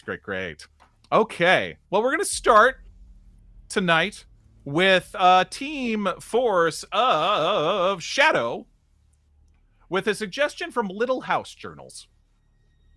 Such a cute name. It is such a cute name. Every time I hear it, I'm so happy. Strangers stuck in an elevator trying to make small talk. This almost happened to me the other day, and that's why I chose it. Sorry. Do you think the air runs out? What? No, I don't think don't the say air that. runs out. I'm pressing the what button. if the I'm air runs pressing the button. I just don't know why it's not working. Okay, listen, I think I'm crazy, but I thought I saw a gateway guy when we got into the elevator. Was he supposed to be checking it? Was he supposed to be checking the elevator? Is that what they call? No, gateway guy. No, he was working on the front door of the house, of the condo building. It's fine. So, how do you guys feel about the weather here in Lincoln Break? We might be here for a little bit, so I'm from Idaho, Judd. I don't know what this weather is like, but do you really think we're not going to run out of air in here? So, I watched an episode of the Black Kakari one time. I love that show. You love it? It's a good show, right? Yeah. Right. Did you see the bottle episode of that show where yes. Right? And people just I don't know, became best friends or, right. Totally. I think that I think the lesson of that was, that the things that what doesn't abracadabra you makes you stronger, right? Yeah. And so even if we're not going to run out of air, if we just hold our breath and or for we can, 30 to 90 seconds. 30 to 90 seconds. 30 to 90 seconds. Or we can, get to know each other more. Does she live with any of you guys? Yeah, what floor are you on? Because I'm on the Phil Waffle floor, so I'm not really sure. I am just here to drop off this Amazon package. Oh, dude, I'm sorry. Oh. Wow. Yeah, it's okay. Mm. They're gonna dock my pay. Thank I'm gonna you, have Team. Can we do it? They're gonna dock my pay. They're gonna. Oh, bro, terrible. Oh gosh. Amazon would too. They would. They They get mad. would. That's right. Really mad. And for Team Force of Light, we have a suggestion from Cetar. I like this one. Shopping for new furniture at IKEA. I just did this. I can't pronounce any of this. Mm. I know. It's Kinda How, sounds- how do you pronounce this one? Felix and Flatui. Braba? Flatui. Brariba. Bariba. It's, The Bara. R is an F in Bar- Swedish. Bara. it's Flatui. Bereba. Braba? It's Bereba. Oh, it is Brava. Look at that. Yeah, it's Brava. I Brava. was way off. Well, And if I mean, we're all going to live on our commune together, I we'll can't have to believe know it. how to pronounce things. I Well, can't I believe I think let that- you all talk us into buying a festive life preserver at IKEA. There's Listen, plenty of we need places to one. buy festive life Okay, preservers. but it's important is for this the not vendor cheapest? section. Yeah. It is important for the Fenderil section. And I mean, what house isn't complete with like a full Angel Devilson console? You know what I You mean? can Look, have That's a Green great City Racing console. Girl. I just Ooh. dungeon speed run over here for the meatballs. Oh, So bro. as Found long as we get those, I'll buy any. Look, Found that 2.0 mass cabinet right there. I'm Mhm. pretty sure it doesn't even have screws. It's just all wooden dowels. I kind of feel. Oh. Kind of nice. I think they might be running out of Norwegian words because this glass vase is just called a Ghostbusters quick response unit. Yeah, I think you're right. They just put an umlaut over the I was O's. just in gonna this say they just tools. put an That's how you make Yeah. it. It's pronounced Ghost Boosters. Yeah, Ghost you're Boosters. right. Yeah. Yeah, that's right. Yeah. You must unik. Okay, all right. Okay. Ghost Boosters quick response unit. Oh, perfect. Yeah, You're that's how- Never too many Yeah. umlauts. That's true. No. But we can pay in just jewels, right? Yeah. Wait, God, I That's what I hope so. thought. And that's how They're we were going to new. form our whole That's the commune. only I was just going to draw currency two we little have in the umlauts on commons. top of my Yeah. dollar bill, and I'd call it good. Great. Look, I hate to be unbearably patient. Oh, but I'm okay. really okay. used to meatballs. Marcus. What? It's always All Marcus. right. It's always Marcus. Yeah, I'm only here for the meatballs. I I told you. know, but like All we're right, making our we'll house get- nice. We'll get you your meatballs enough to have a snack while we're going and getting lost in the labyrinth of IKEA. Okay. Guys, I Got one found blood sugar. this Fenderill bed is big enough for all of us. Yeah. And it's only $40.